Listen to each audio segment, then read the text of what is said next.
Hello, everyone. A very good evening and welcome to Byju's Exam Prep. Welcome to our weekly webinar. As you know, every Tuesday, we conduct this weekly current affairs webinar to help you cover all the important current affairs topics of the last 1 week. So, for today's discussion, I have chosen 9 very, very important developments of the last week. And these topics are going to be relevant for your prelims and also for your mains. Some of the topics are specifically for your prelims, but many of the topics I've chosen will be important both for prelims and mains. And I promise you to cover all these topics comprehensively. So, over the next 2 hours, we shall discuss all these articles in complete detail and ensure that we cover every key point so that you should be able to answer any question that might come from these current affairs developments. So, without wasting any time, let's begin today's discussion with the first topic, the visit of Prime Minister Narendra Modi to France. I'm sure many of you would have followed this development over the last few days. Prime Minister Narendra Modi paid a historic visit to France to cement India France relations. Today, India France have built a very close partnership. In fact, France is one of the key European powers, which is a close partner for India in several domains, from defense to trade, space cooperation, nuclear energy, clean energy. In multiple sectors, India, France are very, very close partners today. And it's in this context that the visit of the Prime Minister becomes a historic landmark visit. Several key agreements have been signed during the visit. So we shall talk about all the new agreements and initiatives as well. But before talking about the current developments, let's examine the India France relationship in detail. Let me take you through the history of India France relations. Let's talk about the relations that have developed post independence. Let's talk about the key initiatives we have in different sectors, and then finally talk about the latest agreements that have been signed during the Prime Minister's visit. This topic becomes all the more important for your mains and prelims because 2023, that is this year, marks the 25th year of strategic partnership between India and France. 25 years ago, India France elevated their relations to the strategic level, and as a result, UPSC might pay more attention to this topic. And also, in Indian foreign policy, India has been giving top priority to France. And as a result, you can anticipate prelims and mains questions from this important topic in international relations. As you know, India, France, both are democracies. They are modern, open, liberal democracies built on common values and principles. Throughout history, India, France have had a very close connection, at least since medieval times. In modern times as well, during independence, post independence, there has been a exchange of culture, exchange of ideas, and a close interaction between the two societies. If you look at our constitution as well, the Indian constitution is heavily inspired by French ideals dating back to the French Revolution. The key principles found in the Indian constitution, such as liberty, equality, etc., they have been directly drawn from the French constitution, which was inspired by the French Revolution. So there are shared values that bind India, France together. And it's only natural for these like minded countries to come together and work together to tackle the pressing challenges that are affecting the world today, be it with regard to sustainable development, climate change, defense cooperation. In any key sector, India, France are natural partners because we have a shared value system. We are driven by common objectives and common concerns. That is what brings India, France together. This has become the driving factor for a close relationship that spreads across multiple domains. So, let me help you understand the history of the relationship first. Let's go back to colonial times. Let's take a quick look at the colonial history between India and France. Because, as you know, with the advent of Europeans, after the Portuguese, the Dutch, the French also came to the Indian subcontinent and played a critical role in medieval India and modern India. The French had their colonies in India, as you know.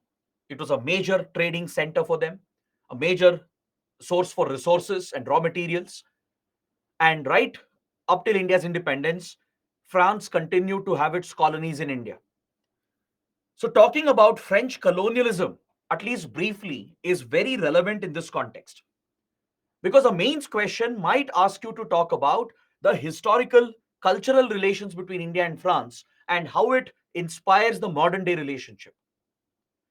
If you look at the developments in the 16th century, that's when the French started keeping their eyes towards the east, just like other European colonial powers, and started reaching out to various unexplored destinations across Asia.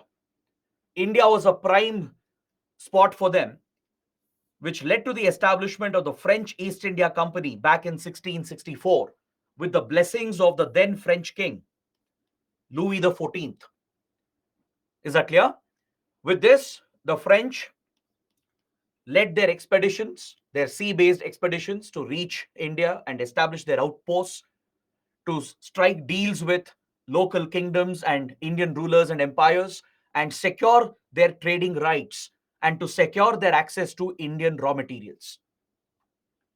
We saw the establishment of a French outpost at Surat in today's Gujarat, which became the first major French trading post in India. This was followed by a quick expansion of French colonies, including at Masulipatam in 1669, or also called as Machilipatnam. Later, the French would establish a major trading base and a military base at Chandranagore near Calcutta, and they would even acquire today's Pondicherry from the Sultan of Bijapur by 1674. I'm talking about the Karaikal region, the Union Territory of Pondicherry that is surrounded by Tamil Nadu, right? The Karaikal region of Pondicherry was secured by the French from the Sultan of Bijapur.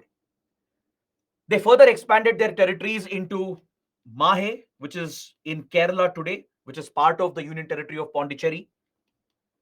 They also established a presence at Yanam in today's Andhra Pradesh, which is also part of the Union Territory of Pondicherry. So that is how the French quickly expanded their presence. But however, they could never realize a strong French empire in India. Even though the French, they did have a dominant position at one point, at least in 1600s, very quickly they ran into stiff competition from the British. Even under able governors like Dupleix in the 1700s, attempts were made to establish a strong French empire, but this was never supported by the rulers in France. So, as a result, most of Dupleix' efforts failed in India.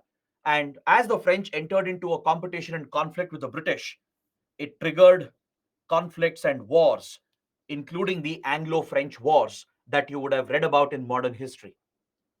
The French would later instigate the Nawab Sirajuddaulah, to attack Fort William in Calcutta, the major military post of the British. This brought the French East India Company and the British East India Company into a direct conflict fought through proxies such as Nawab Sirajuddaulah. This is what led to the Battle of Plassey that you would have read that occurred in 1757. Battle of Plassey was a turning point, a critical point, as the French were defeated along with the Nawab, and this established British supremacy in India. The British firmly established their control. We parallelly saw the decline of the Mughals, and very quickly, the British colonial empire was established in India. So, as a result, French was pushed to a corner. The French empire was pushed to a corner, and France and its colonies in India, they were restricted to some of the small territories like Chandranagore, Puducherry, then Mahe, Yanam, etc.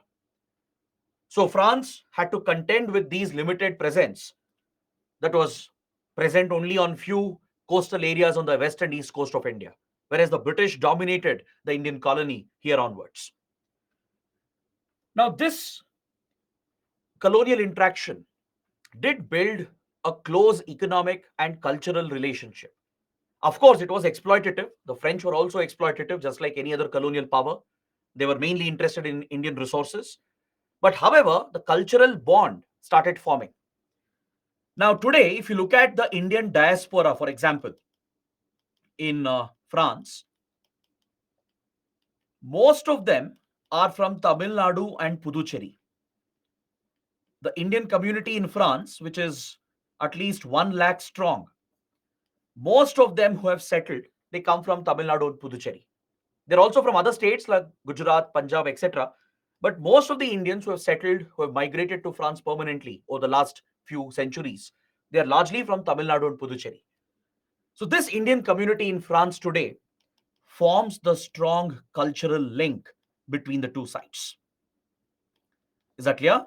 This is a very, very important point, especially if you're writing a mains answer. Bringing out these arguments can be a value addition to your answer. Then you cannot ignore the contribution of Indian soldiers to the world war efforts of the European powers, especially the Allied powers.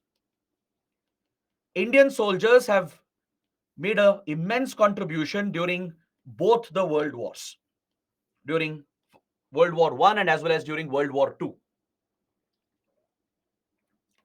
In fact, several Indian soldiers from the Punjab Regiment and Rajputana Rifles, who were part of the British Indian Army, they have seen action in today's France and in French territories around the world. In today's France, in mainland Europe, and in French territories across the Indian Ocean, across the Indo-Pacific. Indian soldiers have fought for the Allied powers during the First World War and the Second World War as well. Even the Indian Air Force has contributed. The Indian Air Force under the British has fought for the Allied powers over French airspace. Now, the reason why I'm highlighting this contribution is because there is a modern day connection.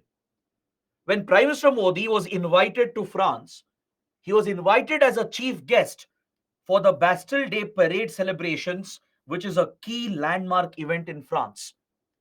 The Bastille Day parade, which is an annual military parade that you see here in the image, it marks French Revolution, the history of France, the culture of France, and the military strength of France. It marks the victories of France in various battles, including the world wars. France pays tributes to the soldiers who have contributed to the battlefield victories that France has achieved in the past. So for the Bastille Day parade celebrations, Prime Minister Modi was invited as a chief guest. And along with that, an Indian military contingent was invited to march on the streets of Paris. You can see the Indian military contingent comprising soldiers from the Army, Navy, and Air Force. Along with this, Indian military assets were also displayed. The Rafale fighter jets that we have procured, along with few other military assets of India, were put on display during the Bastille Day parade celebrations, which was jointly witnessed by Prime Minister Modi and French President Emmanuel Macron.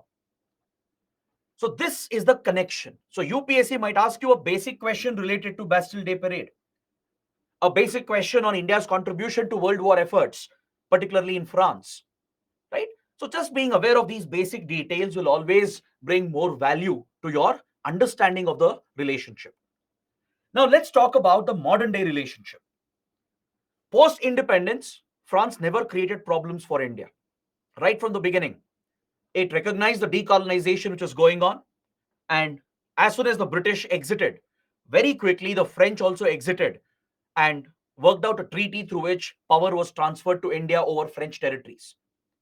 All the remaining French territories, which today is the Union Territory of Pondicherry, that includes Karaikal, Mahe, Yanam, all of them were transferred to India peacefully without putting up any resistance or leading to any conflict. Unlike the Portuguese, because the Portuguese were never willing to give up Goa, India had to fight a war with Portugal to liberate Goa from the hands of the Portuguese. But France was more understanding.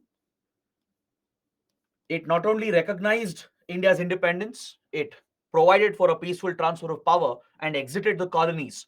And these areas today, that is the Union Territory of Pondicherry and the other places, they mark the close historical cultural links between India and France. Over the years, France has been a major supporter of India with regard to science and technology cooperation. with regard to defense cooperation and even cooperation in the nuclear and space domain, France has constantly supported India right from 1960s, 1970s. Is that clear? It has worked with India in critical areas of technology, including nuclear power and space power. It has supplied arms and weapons to India, including the Mirage fighter jets, which has been a mainstay of the Indian Air Force. The Mirage fighter jet that we procured from France has played a critical role in multiple conflicts. During the Kargil War, for example, to launch precision laser guided bombs against the Pakistani occupied positions, Mirage fighter jets were critical for India. During the latest Balkot airstrikes after the Pulwama attacks in 2019, it was the Mirage fighter jets which were used by the Indian Air Force. 12 Mirage fighter jets, they breached Pakistani airspace and bombed Balkot and the terror camps present at Balkot. So Mirage has been a mainstay, a backbone of the Indian Air Force. It's nuclear capable. It can carry nuclear weapons as well. And France was one of the few countries in the world which was not critical of India's nuclear tests at Pokhran in 1998. Under the Vajpayee government, when India finally tested nuclear weapons for the second time, France was one of the few countries, along with Russia and Israel.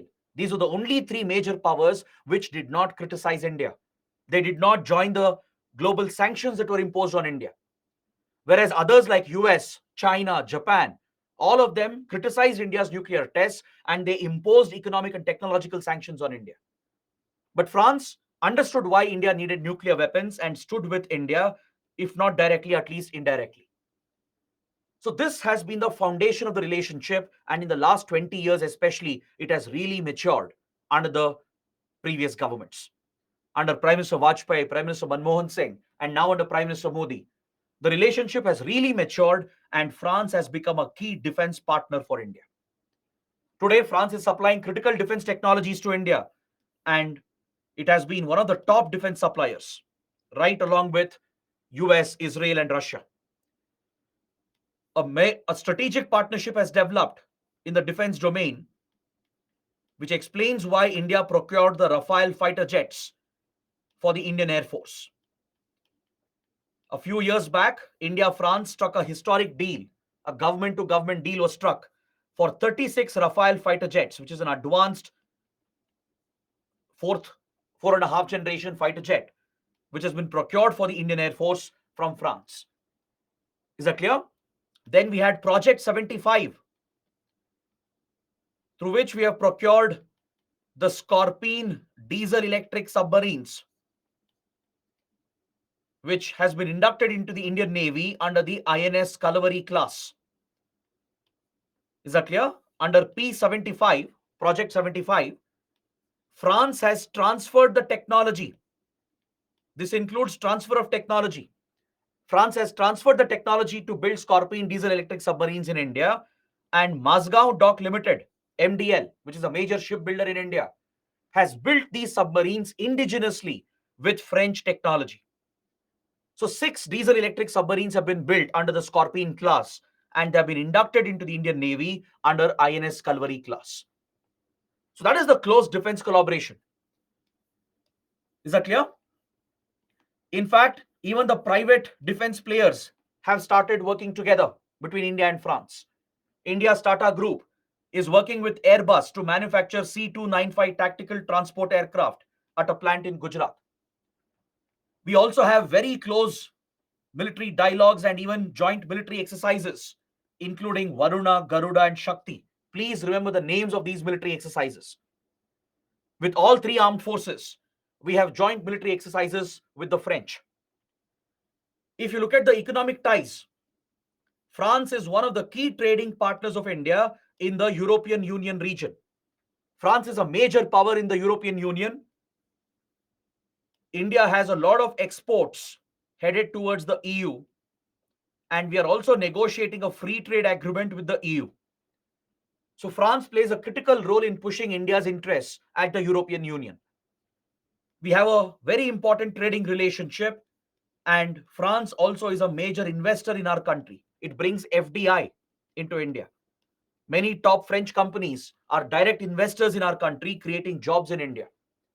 So there is very close interaction between the private sector of the two countries as well, including the IT industry and the startups of both the sides. Several Indian companies also have invested in France. They've created jobs in France. There are many big Indian names, many big Indian private companies which are investing in France and creating jobs in France as well. So that is the close economic and trade relationship that we have. In the nuclear domain, France not only supported India during the nuclear tests, but it has also signed a civil nuclear deal with India to set up nuclear power plants in the country.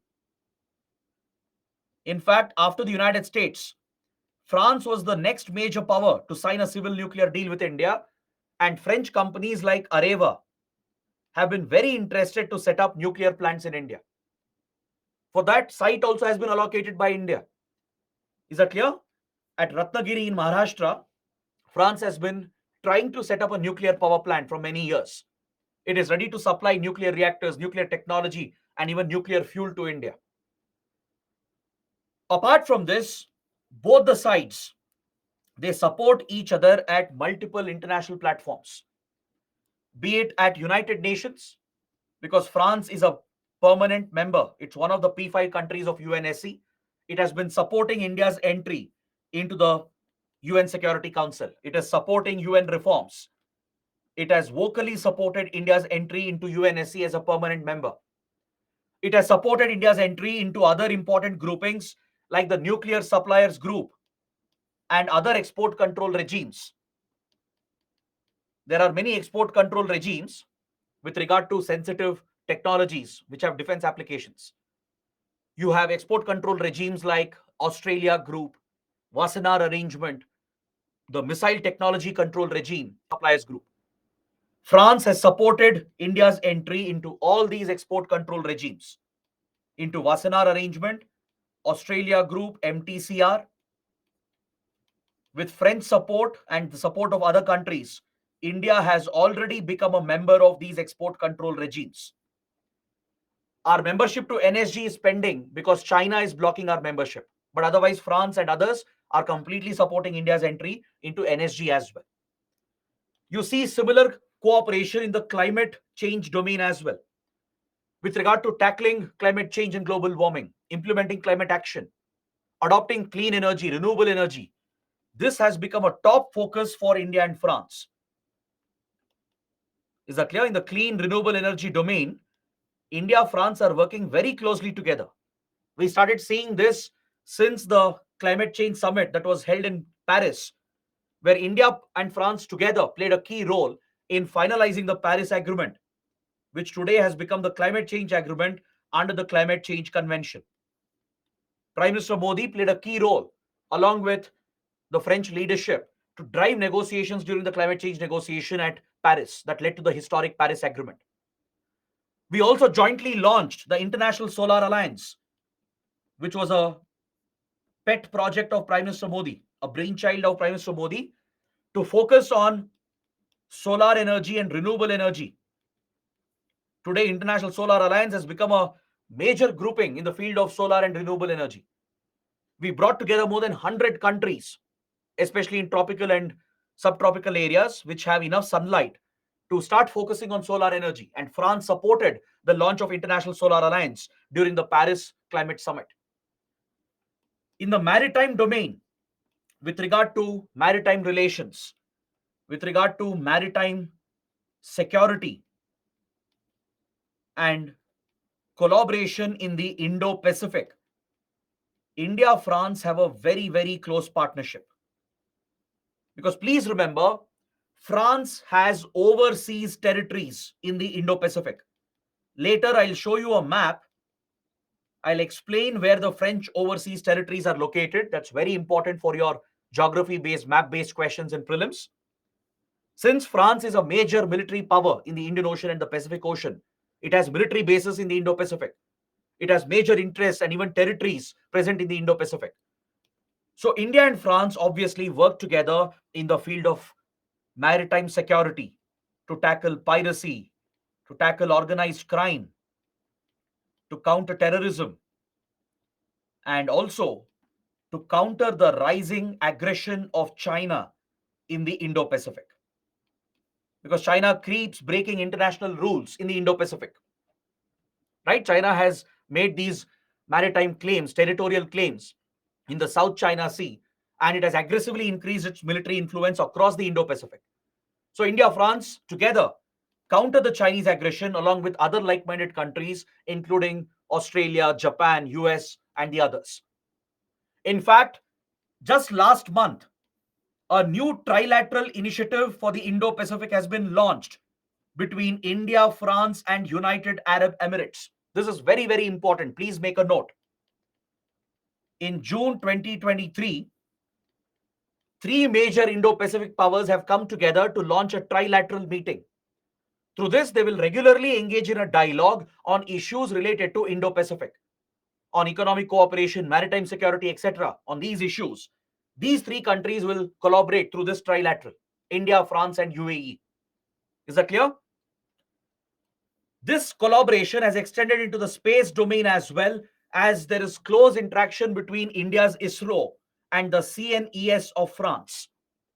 In several projects, ISRO has worked closely with the French Space Agency and also the European Space Agency, where France plays a key role.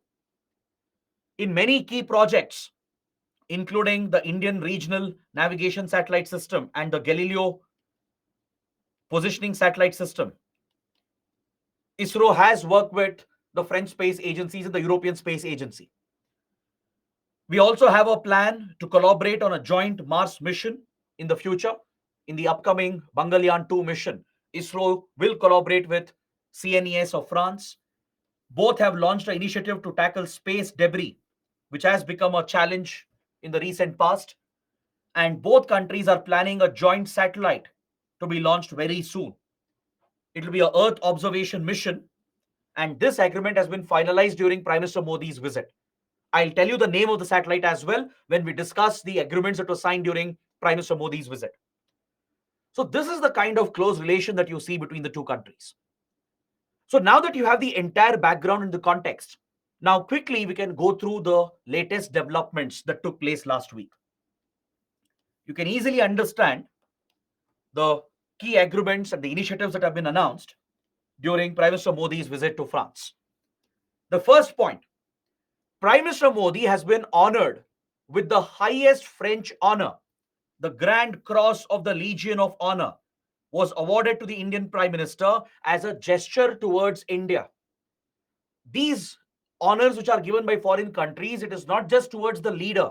It's not just about the person or the individual. It's a gesture towards the country itself. Towards the Modi has been honored with the highest civilian military honor of France, that is the Grand Cross of the Legion of Honor. This has been given only to top leaders like Nelson Mandela, Angela Merkel, the former Chancellor of Germany, and the others. So this further signifies the close bond between the Indian leadership and the French leadership. And prior to Prime Minister Modi's visit, just few hours before, the Defence Acquisition Council, which is headed by India's Defence Minister, cleared few important proposals regarding defence procurement. The Defence Ministry, through the Defence Acquisition Council, has approved the procurement of 26 Rafale marine fighter jets for the Indian Navy to be operated from India's aircraft carriers. Currently, the two aircraft carriers of India, INS Vikramaditya and INS Vikrant, they are operating MiG-29Ks of Russia. But they are about to be outdated. They are about to be retired from service in a few years. India is planning an indigenous fighter jet for the aircraft carriers, but that is many years away. So to fill the gap for at least next 2 decades, we'll need another fighter jet. So India has chosen the Rafale marine fighter jet, the marine version of the Rafale fighter jets. 26 fighter jets have been approved for the Indian Navy, along with 3 additional Scorpene submarines to be built in India. Is that clear? It was also reported that India, France will develop engines for fighter jets and also for helicopters. This was another deal which had been approved by India's defense ministry, that India France will co-develop a fighter jet engine and an engine for the Indian multi-role helicopter which is being built by HAL. So this shows that Indian public defense sector agencies like DRDO, HAL, Aeronautical Development Agency, they were looking to further collaborate with French defense manufacturers like Dassault. Dassault Aviation is what produces the Rafale fighter jets, and Safran, which produces helicopters, etc. But unfortunately, at the last minute, these statements have been removed from the document. Since the deal has not been completely finalized due to some differences which have come up at the last minute, a reference to these deals has been left out from the joint statement. Is that clear? Please remember this point. Very, very important. Even though Defense Acquisition Council has approved these procurements, right? India, France still have not finalized the agreement, be it with regard to the Rafale marine fighter jets, the 3 additional Scorpene submarines, or joint development of fighter jet engines and helicopter engines. These deals are on the table, approved by India's defense ministry, but India, France have not finalized it. It was expected to be announced, but in the joint document that was issued later, there was a revision which was done by India and France, and they have dropped the references to these defense deals. According to reports, pricing difference is what led to the dispute. With regard to the pricing of these defense goods, differences have come up and hence negotiations have been prolonged. And as a result, a final deal has not been struck yet. It has not been officially announced. But in the near future, you will see these deals coming through. All right. Next, in the nuclear domain, India, France have signed a deal to develop small nuclear reactors, modular nuclear reactors. This could help in electricity generation. It will help in diversifying nuclear power plants, and it could potentially help India's nuclear submarines as well. Understood? Next, in the space domain, India, France have finalized an agreement for a joint satellite called Trishna satellite, which will be a Earth observation satellite primarily for climate monitoring applications. ISRO and CNES will be very soon developing and launching the Trishna satellite. It'll be able to monitor land temperature and sea temperature for climate monitoring purposes. And it's essentially a Earth observation satellite, which will also help in resource mapping as well. All right, so please remember the name of the satellite, the Trishna satellite. Apart from this, India, France have announced a new Indo-Pacific roadmap. They've announced a joint vision and a roadmap for Indo-Pacific, which is clearly aimed at countering China and its frequent disruption of rules-based order in the Indo-Pacific. China has become a rule breaker in the Indo-Pacific by breaking international rules under UN Convention on the Law of the Sea. It has violated the integrity and sovereignty of many countries and has challenged them as well. It has raised military tensions by resorting to military aggression across the Indo-Pacific. It has stepped up its military influence all across Indian Ocean and the Pacific Ocean. So India and France are together trying to enforce the rule of international law. And they have come out with an economic and security strategy for the Indo-Pacific. They have announced the establishment of a new fund called Indo-Pacific Trilateral Development Cooperation Fund, through which they will jointly support sustainable development projects in small countries in the Indo-Pacific. In select countries, in small developing countries and underdeveloped countries of the Indo-Pacific, India, France will sponsor sustainable development projects, especially in the clean and renewable energy sector, under this new Trilateral Development Cooperation Fund, which they are setting up. Now, this is where I would like to show you the presence of France in the Indo-Pacific. Please pay attention to this map. In Western Indian Ocean region, France has an overseas territory called the Reunion, La Réunion or French Reunion. It's a French territory, and France has many other islands as well in the western part of the Indian Ocean. It even has military bases present here. The French Navy and Air Force are constantly deployed, and it is also a member of the Indian Ocean Commission, which is an important grouping of the Western Indian Ocean. All right? The Indian Ocean Commission is a major grouping, and France is one of the observer states. It's one of the observers to the Indian Ocean Commission. India also recently has joined Indian Ocean Commission as an observer state along with France. In 2021, India was admitted as an observer, and France has always been an observer of the group as it's a major power in this region. It it has many small Indian Ocean countries as members. Countries like Madagascar, Mauritius, Seychelles, Comoros, and La Reunion, all these territories, all the small islands present here, they are the members of Indian Ocean Commission. France is an observer state. India also has joined the group as an observer state. Then in the Pacific, France has overseas territories at New Caledonia, which is to the northeast of Australia, and also in the French Polynesia region. France has few small islands across this Pacific island region, and it has a major military presence as well in this part of the world. So, as France is a major player in the Indo Pacific, it's natural for India France to collaborate and work together in the field of economic cooperation, tackling the security threats, in dealing with disasters, dealing with piracy, terrorism, and countering Chinese influence. All these are common objectives.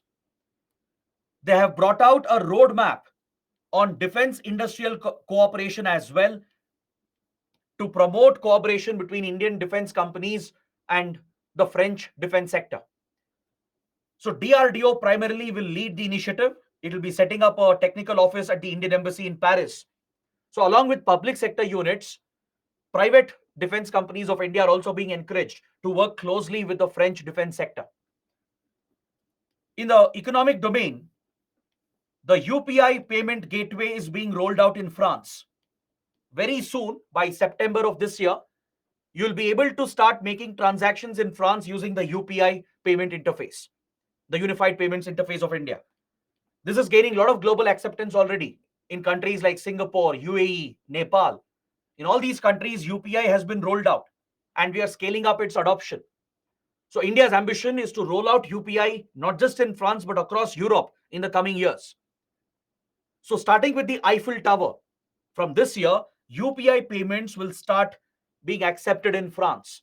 This will bring our banking and financial systems together, make it easier for Indians, Indian tourists, students, and traders to easily carry out transactions. And to help out Indian students,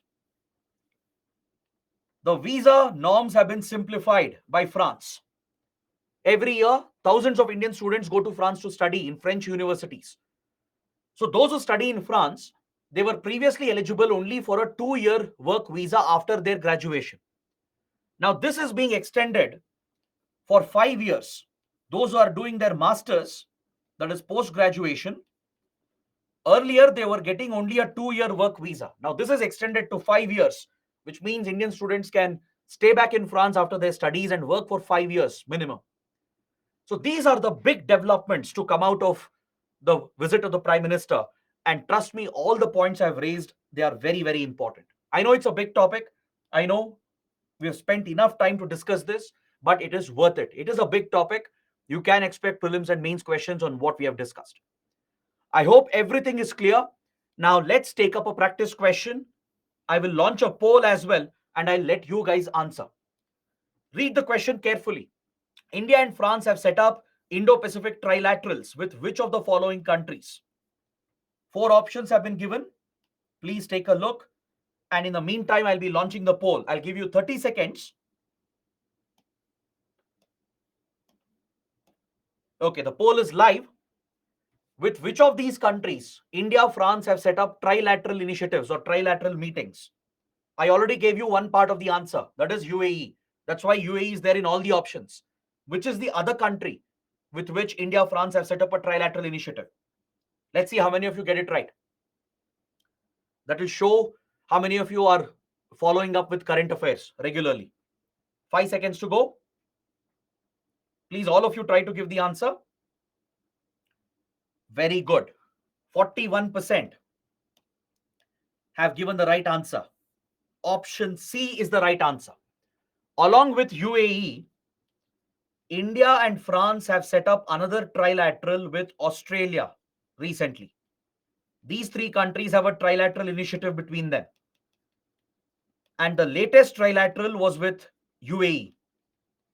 So these are the two trilaterals, including India and France, that is focused on the Indo-Pacific region. That shows the interest that France is paying to the Indo-Pacific in collaboration with India. Is that clear? Now let's move on to the next topic. It's related to what we have discussed and it's equally important. Prime Minister's visit to the United Arab Emirates. After visiting France, PM Modi paid a visit to the United Arab Emirates. And this is the fifth time that PM Modi is visiting the country. It's the fifth visit of Prime Minister Modi. So let's quickly understand India-UAE relations as well. This is another important relationship that we have focused upon in the last few years. There are many big developments in the India-UAE relations. So let's understand the background first and then talk about the recent initiatives that have been announced during the Prime Minister's visit. If you look at the map, you will realize where UAE is located. It's a key West Asian power located in the Persian Gulf. This is where all your major oil producing, oil exporting countries are present, including Saudi Arabia, Oman, Kuwait, Bahrain, Qatar, Iran, and the others. Right? India is heavily dependent on the Persian Gulf for oil supplies, for oil and gas supplies. So our energy security is heavily dependent on the region, and UAE is a critical power. It's a leading Sunni power. Along with Saudi Arabia, it's a leader of the Sunni world. So having good relations with UAE is critical for India. Also, UAE is located right next to the Hormuz Strait, the Strait of Hormuz.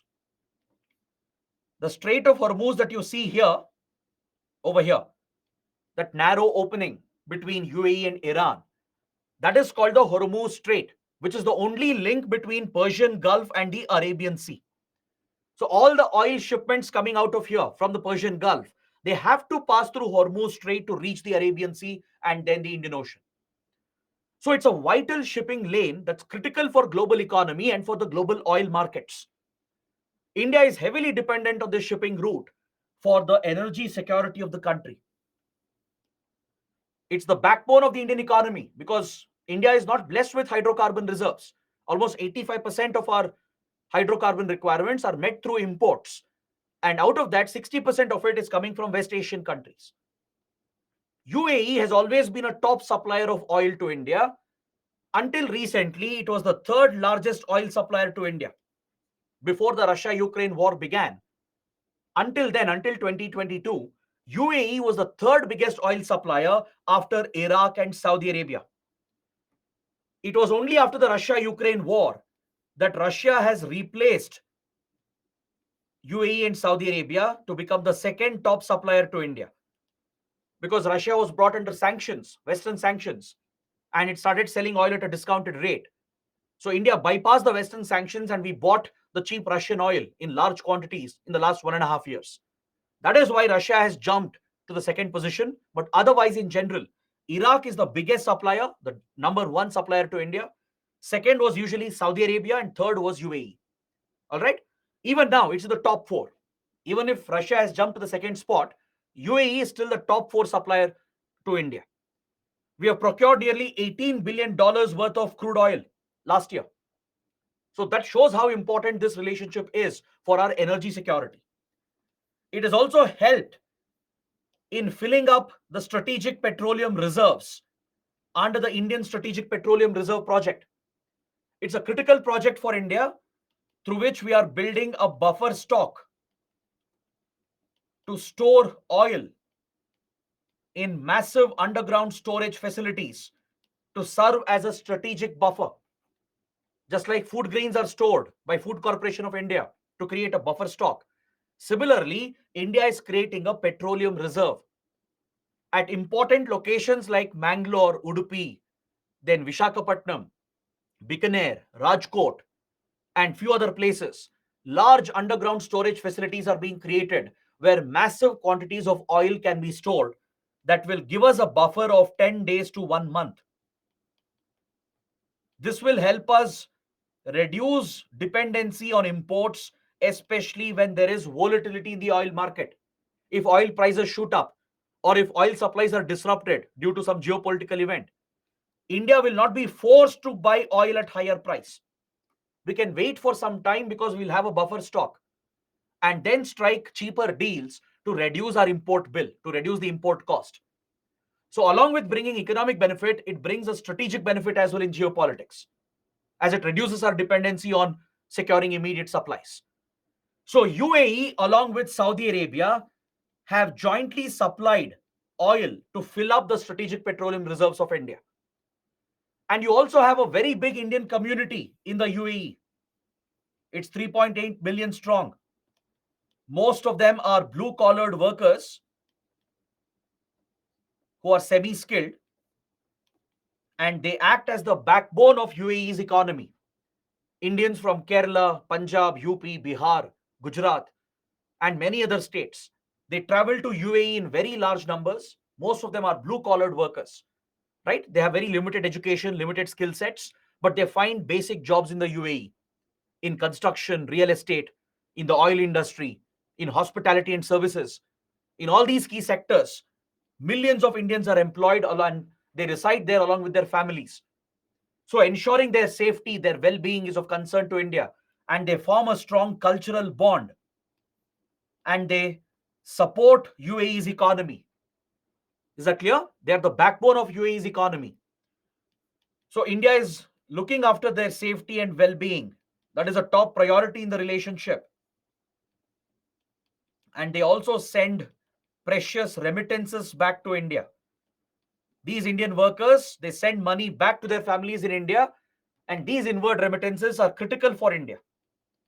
In fact, from West Asia, we receive more than half of our remittances. Currently, India is receiving more than $100 billion every year from around the world, from the Indian diaspora. Out of those $100+ billion, more than $50+ billion is coming from West Asia alone.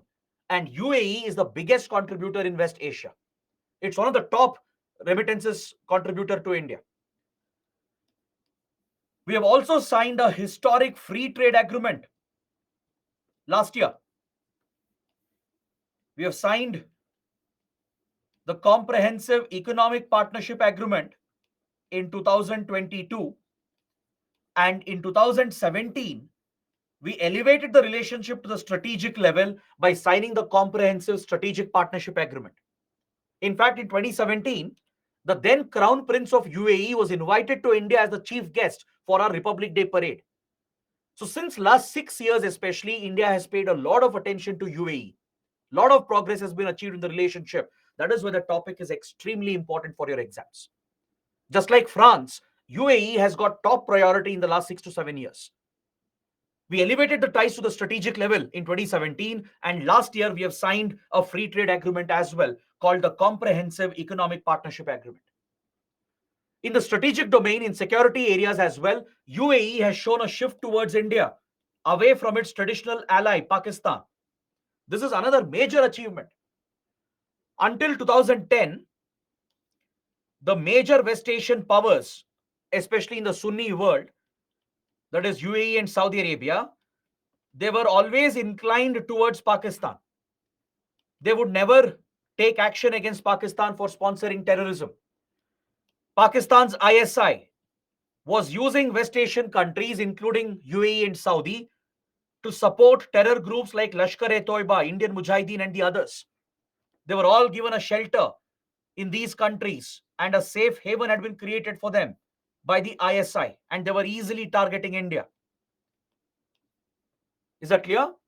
Then even on the Kashmir issue, Pakistan would bring the Kashmir issue at United Nations and other multilateral groupings like Organization of Islamic Cooperation or OIC to target India. These countries are always supporting Pakistan because they have been traditional allies of Pakistan. They've also invested heavily in Pakistan, given a lot of funds to Pakistan. In fact, recently, as Pakistan is going through a dire economic crisis, UAE and Saudi Arabia have given billions of dollars in support to Pakistan to support its crumbling economy.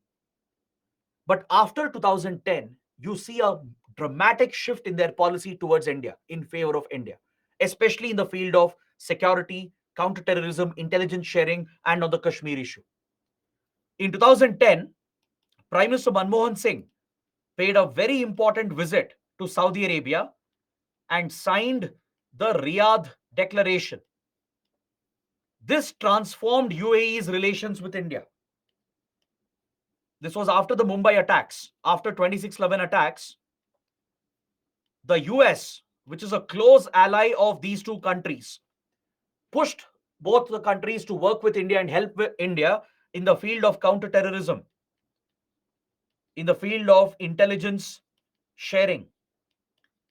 Because Mumbai attacks was a wake-up call regarding the impact of Pakistan-sponsored terrorism.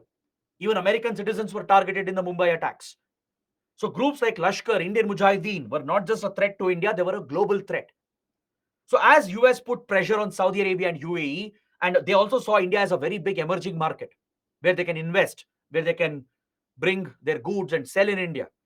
So both the economic and strategic imperatives, they drove Saudi Arabia and UAE towards India after the signing of Riyadh Declaration in 2010. Since then, they have shown a strategic shift in their policy to support India against Pakistan. See, they have not stopped being friends with Pakistan. Pakistan is still a close friend, but they are striking a better balance on India's core interests, which is terrorism and Kashmir. When the latest attacks happened, like Uri attacks, Pulwama attacks, both the countries sympathized with India and even blamed Pakistan. They asked Pakistan to stop sponsoring terrorism and act against terrorism. They even supported India's right to defend itself when India carried out surgical strikes and Balkot airstrikes after these terror attacks. This would never happen before. With regard to the Kashmir issue, when Pakistan brings up this matter at UN or OIC, these countries are abstaining from the vote. Previously, they would vote in favor of Pakistan and against India. They have stopped doing it from the last 13, 14 years, and they're indirectly supporting India by abstaining from the vote on all these resolutions related to Kashmir, which is pushed by Pakistan. And there is close intelligence collaboration and joint counter-terror operations running, as a result of which we have destroyed the safe haven for Lashkar and Indian Mujahideen in West Asia. Today, Indian Mujahideen does not even exist because India managed to wipe out the group thanks to the support we got from UAE and Saudi Arabia. This is the dramatic shift which has happened in strategic relations. We also have a joint military exercise with UAE called Desert Eagle between Indian Air Force and UAE Air Force. It's a bilateral Air Force exercise. We also participate in a multilateral Air Force exercise called Desert Flag, which is hosted by UAE. All right? We have a bilateral exercise called Desert Eagle between Indian Air Force and UAE's Air Force, and UAE invites Indian Air Force for a multilateral exercise called Desert Flag as well. As I mentioned earlier, we have a trilateral maritime partnership which we have started just last month with France. The three countries are collaborating in the Indo-Pacific region, and we have the free trade agreement. The free trade agreement is honestly historic because it had been a long time since India signed FTAs. Because we had a bad experience with FTAs, especially with ASEAN and with Japan, that we had signed in 2010 and 2011. After that bad experience, where India had been affected, India's domestic industries had been hit because of cheap imports coming in from other countries, we had stopped signing FTAs for a long time. And the first major FTA we have signed recently is with UAE, the Comprehensive Economic Partnership Agreement. The goal is to promote the trade to more than $100 billion by the end of the decade. It will provide preferential duty-free access to most of the goods being traded between the two countries. Almost 90% of our exports to UAE will become duty-free. 80% of UAE's exports will become tariff-free to India. So this will boost the bilateral trade volume, and especially it will help some important sectors in India. Many key sectors in the Indian economy will benefit, especially labor intensive sectors will benefit, and it will help create thousands of jobs in India in the coming years. All right, that is the importance of the free trade agreement. So this is the context in which the Prime Minister has visited UAE. No wonder it's one of the most important relationships. During this latest visit, few more agreements have been signed. A very big initiative has been announced. India UAE have agreed to settle their cross-border transactions using their domestic currencies instead of relying on the US dollar or instead of relying on any third currency. I hope you guys know that Indian rupee is not fully convertible, right? It's not convertible in the capital account yet.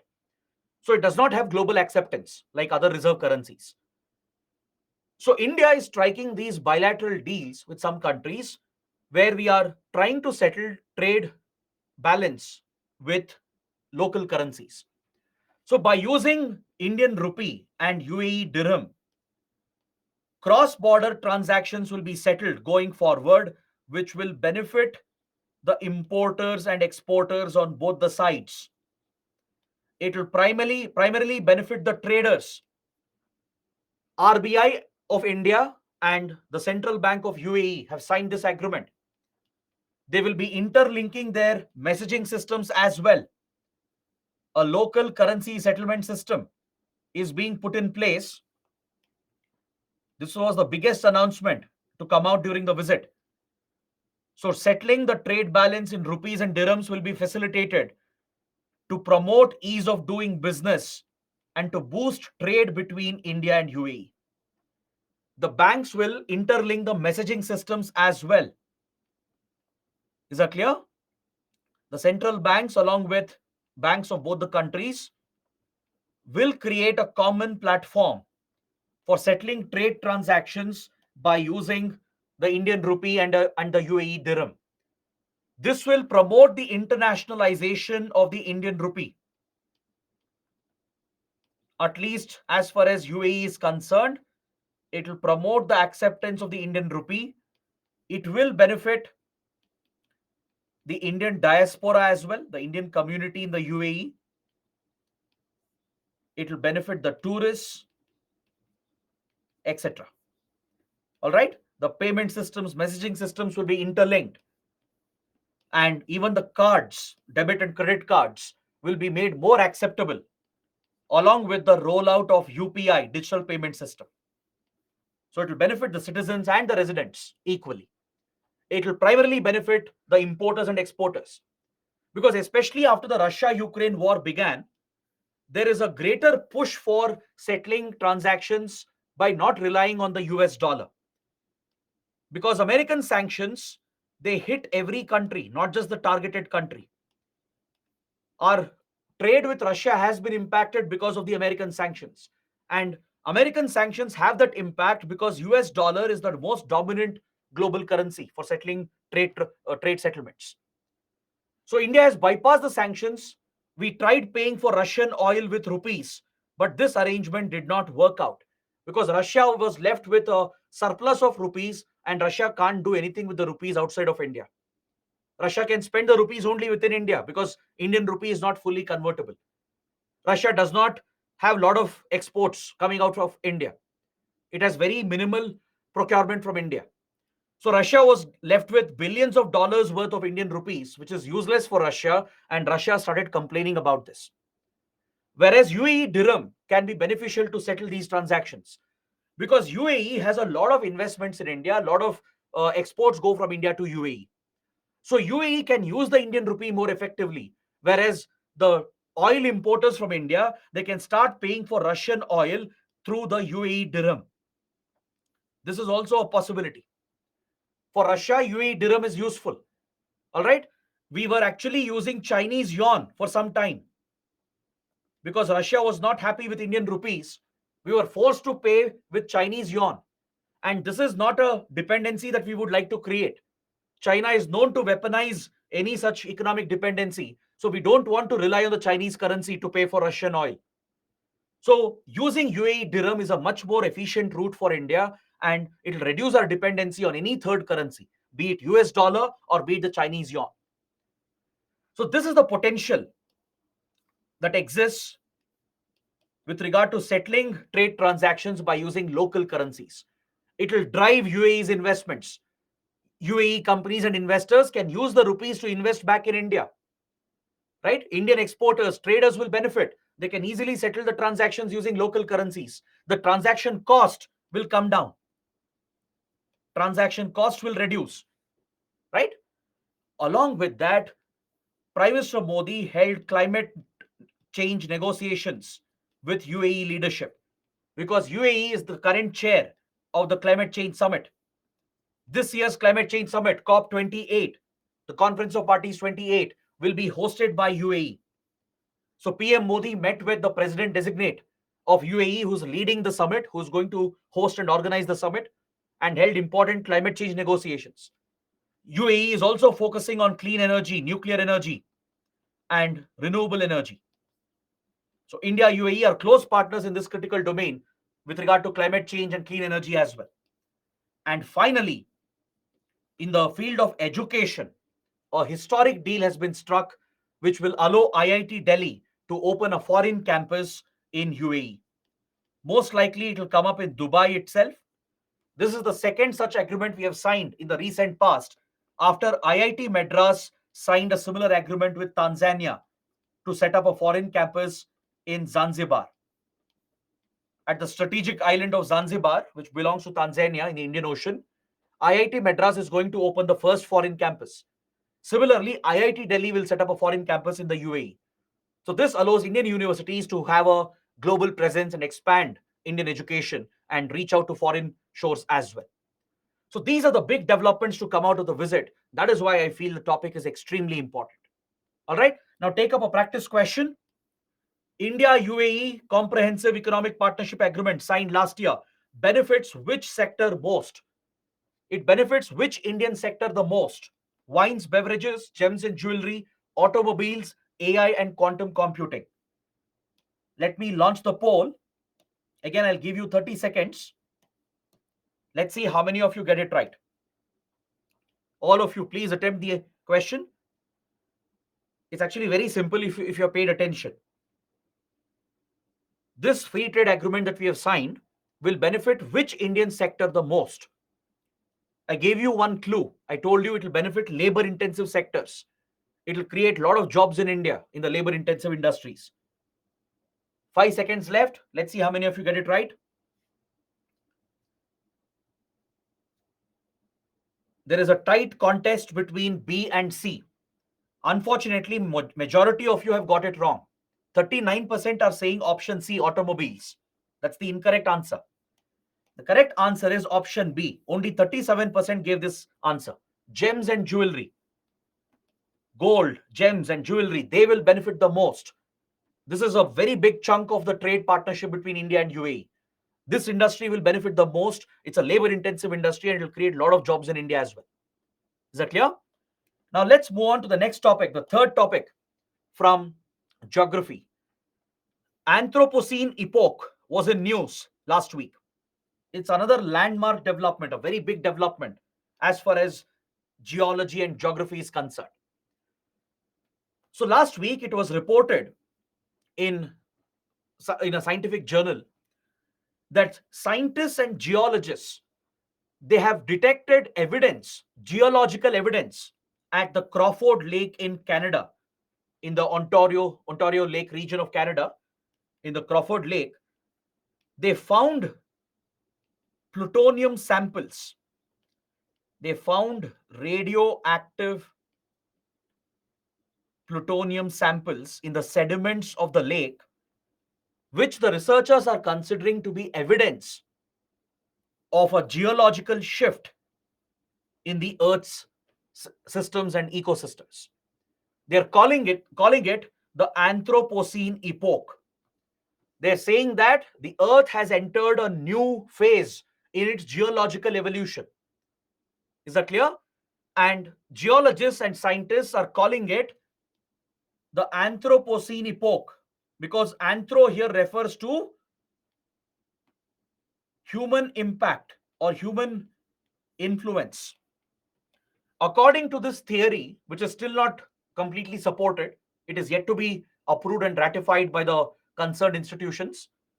It is still a proposal, still an idea.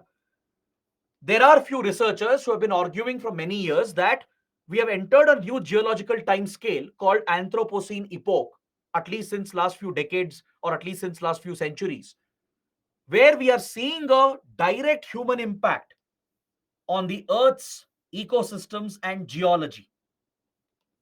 It is believed that we humans have radically altered the Earth's geology itself and the ecosystems, and you can find evidence for that, which is embedded in the Earth's geology. So, through geological findings, fossil evidence, and other geological studies, scientists can prove that permanent changes have occurred. And if this proposal is accepted by the scientific community, then starting from 1950, it will be designated as the Anthropocene epoch.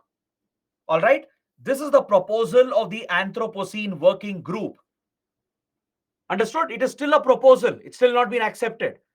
A group of researchers have found solid evidence at the Crawford Lake, and in the sediments, they have found radioactive plutonium, which comes through nuclear tests. And they are saying that the embedding of plutonium in the Earth's geology is solid proof to show that we humans have radically altered Earth's geology and ecosystems. And they're saying that it begins from 1950 onwards. Now, let's understand a little more about this. What is the geological time scale of the Earth? What do you mean by this? What do you mean by an epoch? That is something you should understand. See, just like we humans have a lifespan, and you can depict your major milestones and landmark events on a time scale, right? Similarly, the Earth also has a lifespan. In our lives, let's say, there are some important milestones. The year that you were born, right? The year that you became a teenager, the year that you became an adult, right? Your personal achievements. That is something that marks changes in your personal life, correct? So you can represent that on a time scale. Similarly, the Earth is also evolving constantly, undergoing changes constantly. And this is represented on a geological time scale where geologists have divided different significant events into different time scales. Is that clear? It's a fundamental tool used by geologists, even by paleontologists, those who study fossils, and other scientists to understand the formation, evolution of Earth and how our ecosystems and geology has evolved over the years. So they basically divide the timeline of the Earth into five broad categories. First, we have eons, representing the biggest timeline.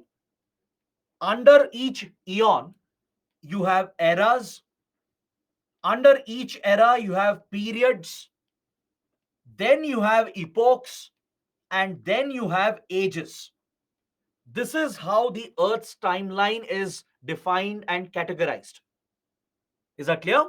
Currently, as of now, as of 2023, we are in the Phanerozoic eon, Cenozoic era, Quaternary period, Holocene epoch, and the Meghalayan age, named after India's Meghalaya. Because the current age, the Meghalayan age, which is around 4,200 years old, to prove this change, fossil evidence, geological evidence was found in the Meghalaya region of India. That's why it's named after India's Meghalaya. The current age has been called the Meghalayan age. So if someone asks you, in what time scale is the Earth located today? This is the time scale. We are in the Phanerozoic eon, under which you have Cenozoic era and the Quaternary period and Holocene epoch dating back to last 11,200 years, and within which we have the Meghalayan age, which is around 4,200 years old. These different scales, timelines are marked by critical events in the climate, critical events related to the atmosphere, related to the seas and the oceans, even related to animals and life forms. Such key events are taken as milestone events, including major disasters, like the Ice Age, for example, right? Then Stone Age, where humans started having an impact. So, based on all such developments and changes that have happened over 4.5 billion years, right, which is the lifespan of Earth, different classifications are done, which is depicted in this artwork that you see over here. This is representing the geological time scale of the Earth. You can see the different stages being depicted here. In fact, in many schools, even colleges, they've actually put up a chart. A geological chart is put up. It's an internationally recognized chart that is recognized by the International Commission on Stratigraphy. It's called the stratigraphic chart. Some of you might have seen this in your schools. The whole timeline is depicted with all the time periods, with the landmark events, milestones marking the change, like the Jurassic era, the dinosaurs, how they became extinct, other key animals and life forms, how they went extinct and that marking a change, or how we transitioned from ice age towards the current warmer temperatures, right? Major droughts, major earthquakes and volcanoes. Those events mark the changes in the Earth's climate, in the Earth's ecosystems. So now the current argument is that we humans have irreversibly changed Earth's ecology and geology itself. So that is being termed as the Anthropocene epoch, which might become the new epoch after the Holocene epoch. Is that clear? So geologists have divided the Earth's lifespan of 4.6 billion years into different slices of time, and each slice represents significant happenings, such as breakup of the continents, the breakup of the Gondwana region, dramatic shifts in climate from ice age to warmer temperatures to droughts, and emergence of different animals, plant life, plant and other life forms. Such key events are used as markers, and by using fossil and geological evidence, the time scale is divided into different categories, but this has to be accepted by the larger scientific community. Team of researchers will find the evidence and will propose the idea, but it has to be finally approved by the International Commission on Stratigraphy, which is the official keeper of the geological time of the Earth. If the approval is given, then the whole scientific community will accept that Holocene epoch has ended in 1950, and from 1950 we have entered a new epoch called Anthropocene epoch, where human activities have radically altered human geology, the Earth geology, sorry. All right. So Holocene epoch refers to the last 11,700 to 11,200 years. That is the Holocene epoch. Megalayan age. Currently, we are in the Megalayan age. It runs from the last 4,200 years, which represented a destructive drought that began 4,000 years ago, that destroyed most of the civilizations in the world. The Indus Valley civilization in the Indian subcontinent, the Egyptian civilization, the Greek civilization, even in Mesopotamia, Palestine and Syria region, in the West Bank region, and also in China, in the Yangtze River Valley, all the major civilizations were wiped out and destroyed during a similar time period, which is attributed to a massive drought that occurred around the world. It was a it was a global level weather and climatic change that happened, right? So this event is marked as the Megalayan age, and solid evidence to prove this was found in Meghalaya. That's why it's named after the Indian state of Meghalaya. Is that clear?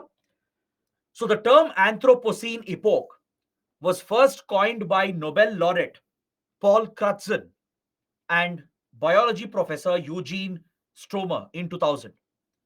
They proposed this idea first, that we humans have had a complete radical impact on the geology of the earth and the ecosystems of the earth, especially since the start of industrial revolution, since 1800s.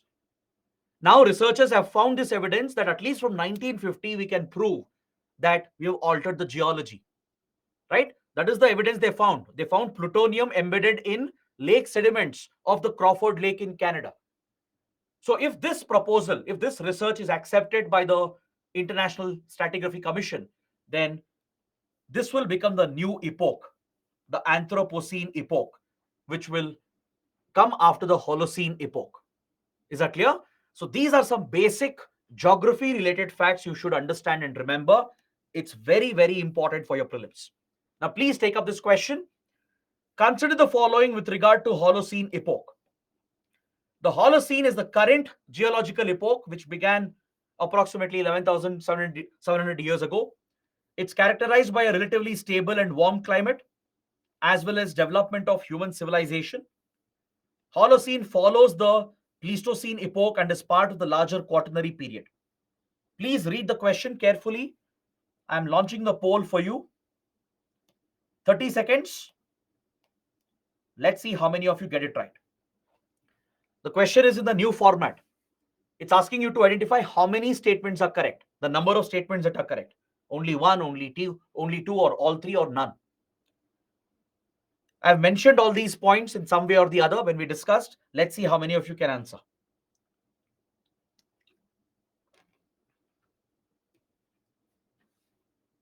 5 more seconds to go.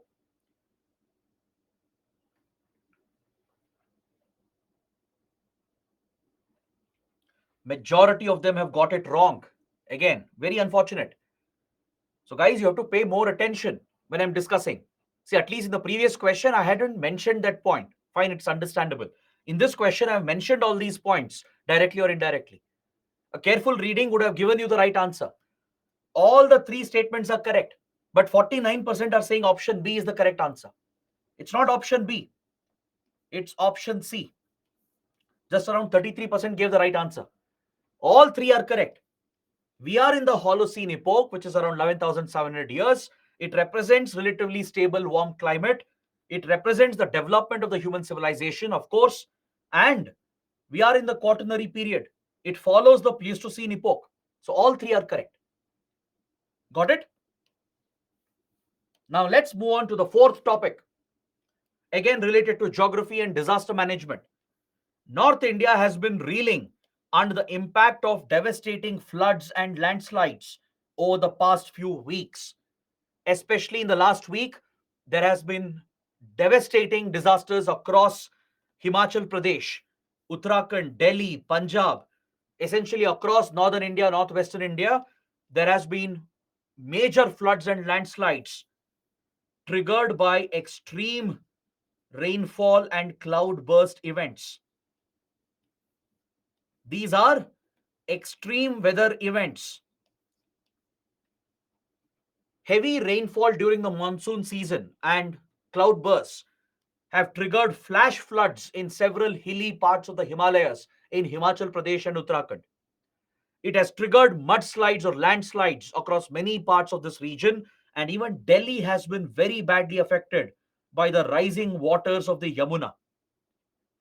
The Beas River in Punjab has flooded. In Himachal Pradesh, also in Haryana, the impact has been felt. So, multiple states in North India and Northwestern India have been very badly affected. Many people have been killed.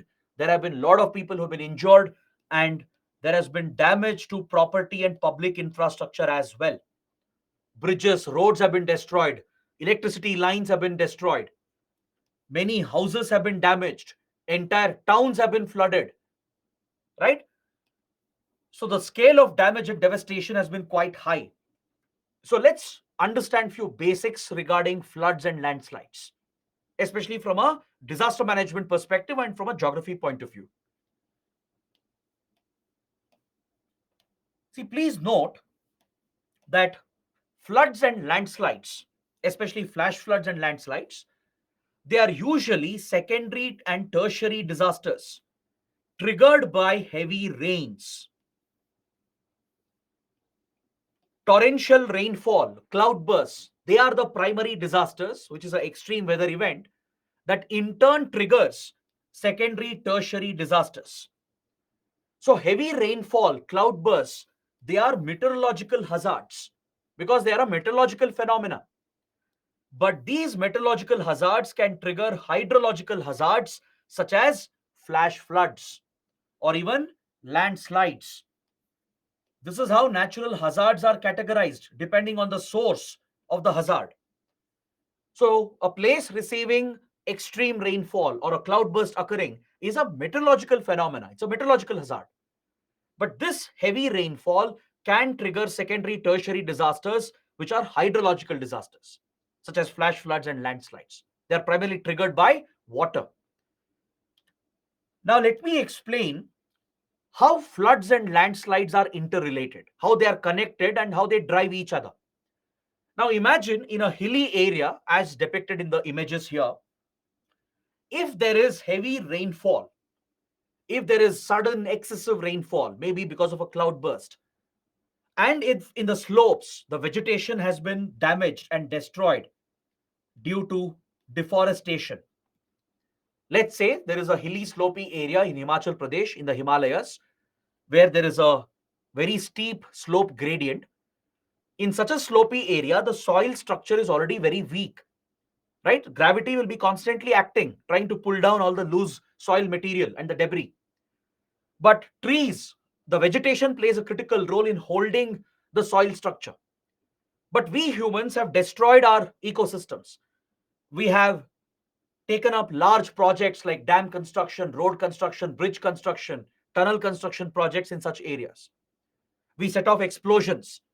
We carry out large earth construction activities where a lot of earth material is moved out. Heavy equipment is deployed.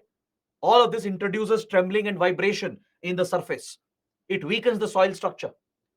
Then we have denuded the forest. We have deforested the area, right? We have built human settlements, that too in the drainage basin itself, where water is supposed to flow naturally. We have built homes, cities, resorts, and whatnot. So, obviously, when it rains heavily, when the water is flowing down the slope, right? If there is no tree cover and vegetation to check the velocity of the water will seep in, it will percolate, and it will saturate the top layer of the soil and weakens the structural integrity of the soil. So, under the influence of gravity, the soil mass, along with stones, rocks, debris, and the vegetation, it can slip and slide down. This is what we call as a landslide. All right. And floods and landslides are interlinked. They are directly connected to each other, and one drives the other. For example, floods in an area can trigger a landslide. Heavy flooding of water can push down all the soil material and the debris down the slope, causing a major disaster in the valley. Correct? Landslides, in turn, can create these temporary dams in the hilly region. When all the soil material and the debris comes crashing down because of one landslide, the material which is accumulated will hold the water behind. See, a landslide might be triggered even by an earthquake. All right, don't forget the other causative factors. Let's say there is a massive earthquake, or maybe there is a huge explosion because of a construction activity which has triggered a landslide. This landslide, which has brought all the debris to the bottom, it acts like a temporary dam which is holding all the water behind it. Let's say after the earthquake, the region receives a lot of rainfall, heavy rainfall. All the water flowing down into the valley from the slope, it it gets held back by the temporary dam and forms like a temporary reservoir. But this dam like structure, this natural temporary dam, it will not be strong enough, right? It's a very loose temporary structure. If enough water builds up and exerts enough pressure, the dam can breach. These temporary dams created by landslides can breach and trigger massive floods in the downstream areas. So, landslides can also lead to floods, just like floods can lead to landslides. So, both are interconnected. These are secondary, tertiary disasters triggered by heavy rainfall, cloudbursts, or by earthquakes. Is that clear? That is the understanding you should have. That's the interconnection between these disasters. Now, let me explain the flood prone areas of India and the landslide prone areas of India, which is very, very important for your prelims. Please pay attention to the map. These are the hazard maps of India. You're looking at the flood hazard zones. Almost all the major river systems of India are prone to flooding. In the Indus Basin over here, the Bias River has flooded right now, right? In Himachal Pradesh, then Punjab, even parts of Haryana, they're all prone to flooding. The Bias River merges with the Satluj. Then, as part of this basin, you also have Jhelum, Chenab, the Ravi. So, even Jammu and Kashmir here is vulnerable. So, the whole Indus Basin, whatever lies in India, is prone to floods. Pakistan is also a victim. Just last year, Pakistan suffered devastating floods in the Indus Basin, and these Indus rivers can affect India as well. Then you have the Gangetic Basin, the Ganga and its tributaries flowing down from the Himalayas. So Uttarakhand, Sikkim, UP and Bihar, and Nepal, they're all highly prone to floods. Then the mother of all floods is caused by Brahmaputra in the northeast. The Yarlung Tsangpo, which flows down from China into the northeast, causes massive floods in Arunachal Pradesh and in Assam. It also causes massive flooding in Bangladesh. All right. Then, even towards the peninsular region, the Deccan Plateau, Mahanadi, Godavari, Krishna, Tungabhadra, Kaveri, all these rivers are known to cause massive floods, including few minor rivers in Maharashtra, Karnataka, then Andhra Pradesh and Kerala. Right? All these states are very badly affected by floods. Even Rajasthan, a desert area, is seeing floods of late. Right? Of course, there is climate change at work. Climate change drives these extreme weather events, but there are other local geographical factors as well. So, man made activities are driving these disasters as well, but you have some natural factors as well. Got it? So, these are the major flood prone areas of India. Next, please look at the landslide hazard map. The Himalayas is highly prone, especially Jammu and Kashmir, Himachal Pradesh, Uttarakhand, right? This whole range over here, the higher Himalayas and the lower Shivaliks, they're all prone to landslides. Sikkim, Northeast India, all these hilly mountainous regions, right, towards north of India and northeast of India are highly prone to landslides. Then Western Ghats, particularly near the Nilgiris, many slopes in Karnataka, Maharashtra, Kerala, and Tamil Nadu, they are highly prone to landslides. Then few slopes in Eastern Ghats, for example, at Araku Valley near Vishakhapatnam. Over here, landslides are quite common. All right, so these are the hazard zones with regard to landslides in India. Now, the question is, how do you deal with them? What measures do you take to mitigate and prevent these disasters? All right, this is more important from a mains point of view. See, when it comes to disaster management, it's important to adopt a comprehensive disaster management cycle approach. You can't look at disasters as an ad hoc emergency event. You should have holistic, comprehensive planning. There should be 3 stages in disaster management where you focus on pre-disaster planning, preparedness, prevention, and mitigation. In the pre-disaster phase, if you plan accordingly and prepare accordingly, you can prevent or mitigate some of the disasters and their impact. Then comes the during disaster phase. During disaster, you provide better emergency relief.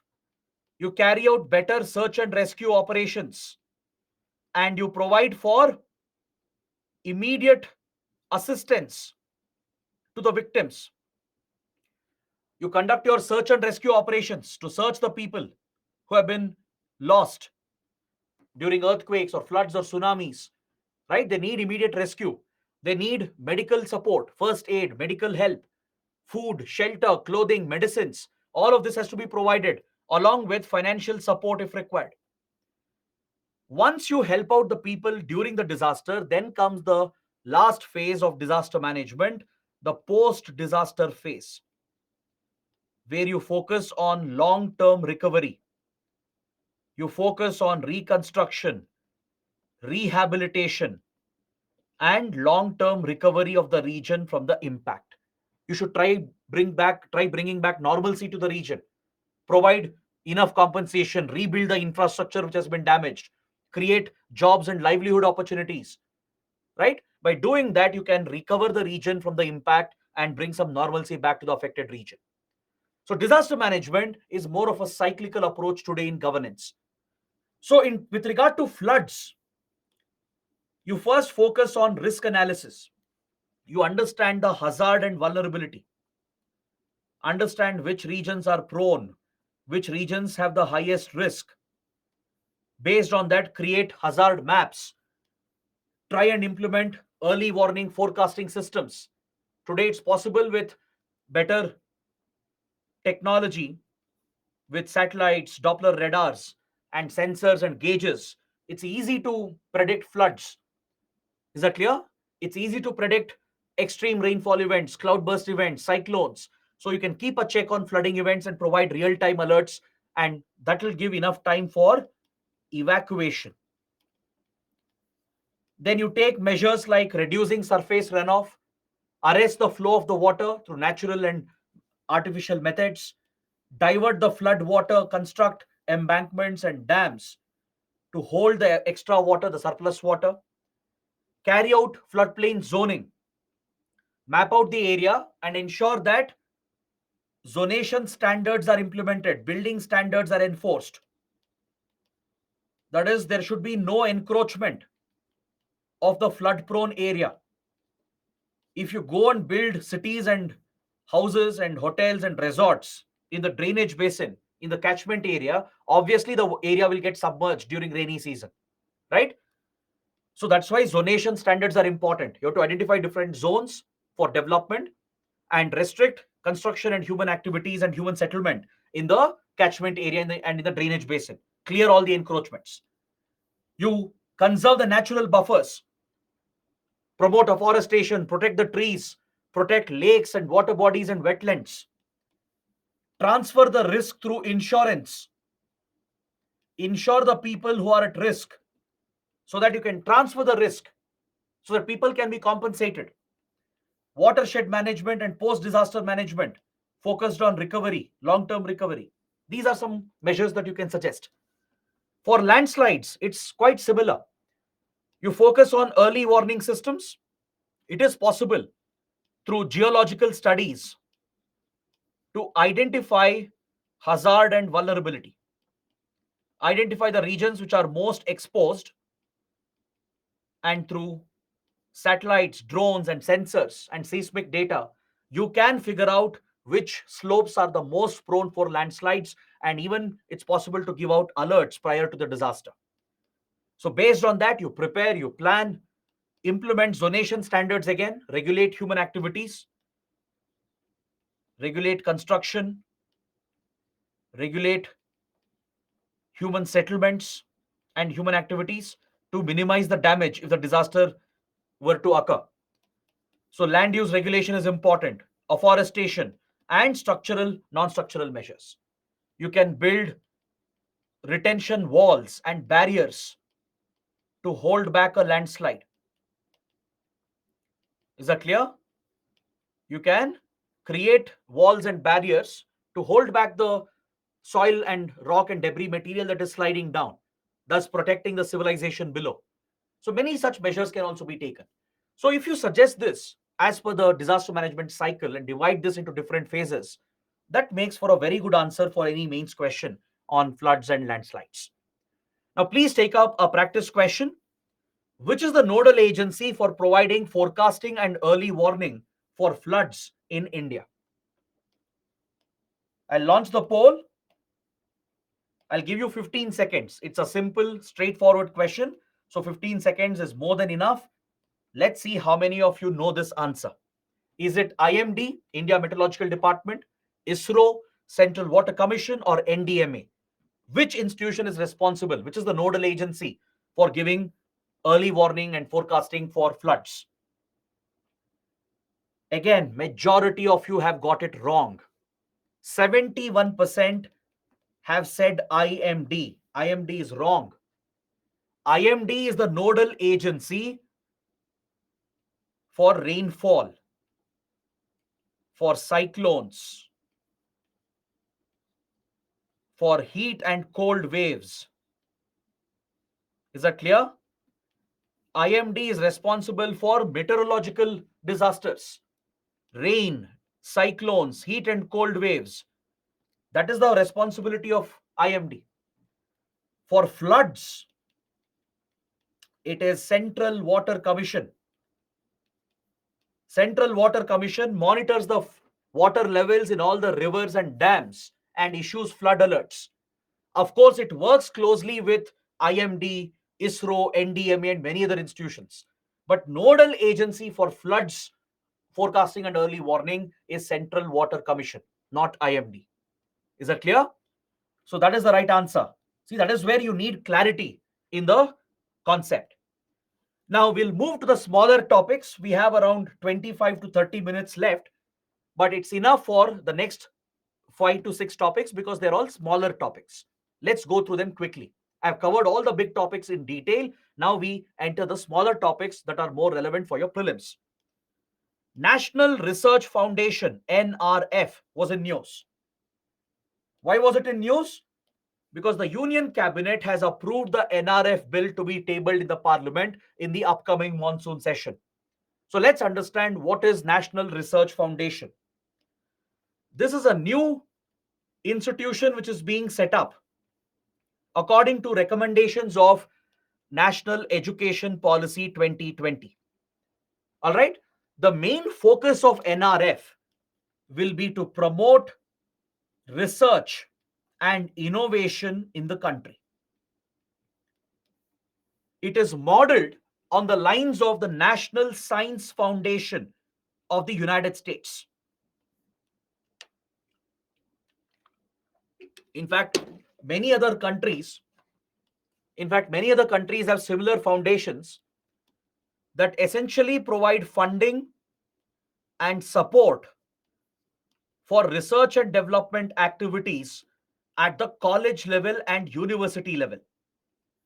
In the US, the National Science Foundation plays a key role in providing grants and funds for research scholars, doctoral candidates, and post graduates to conduct research in universities and colleges.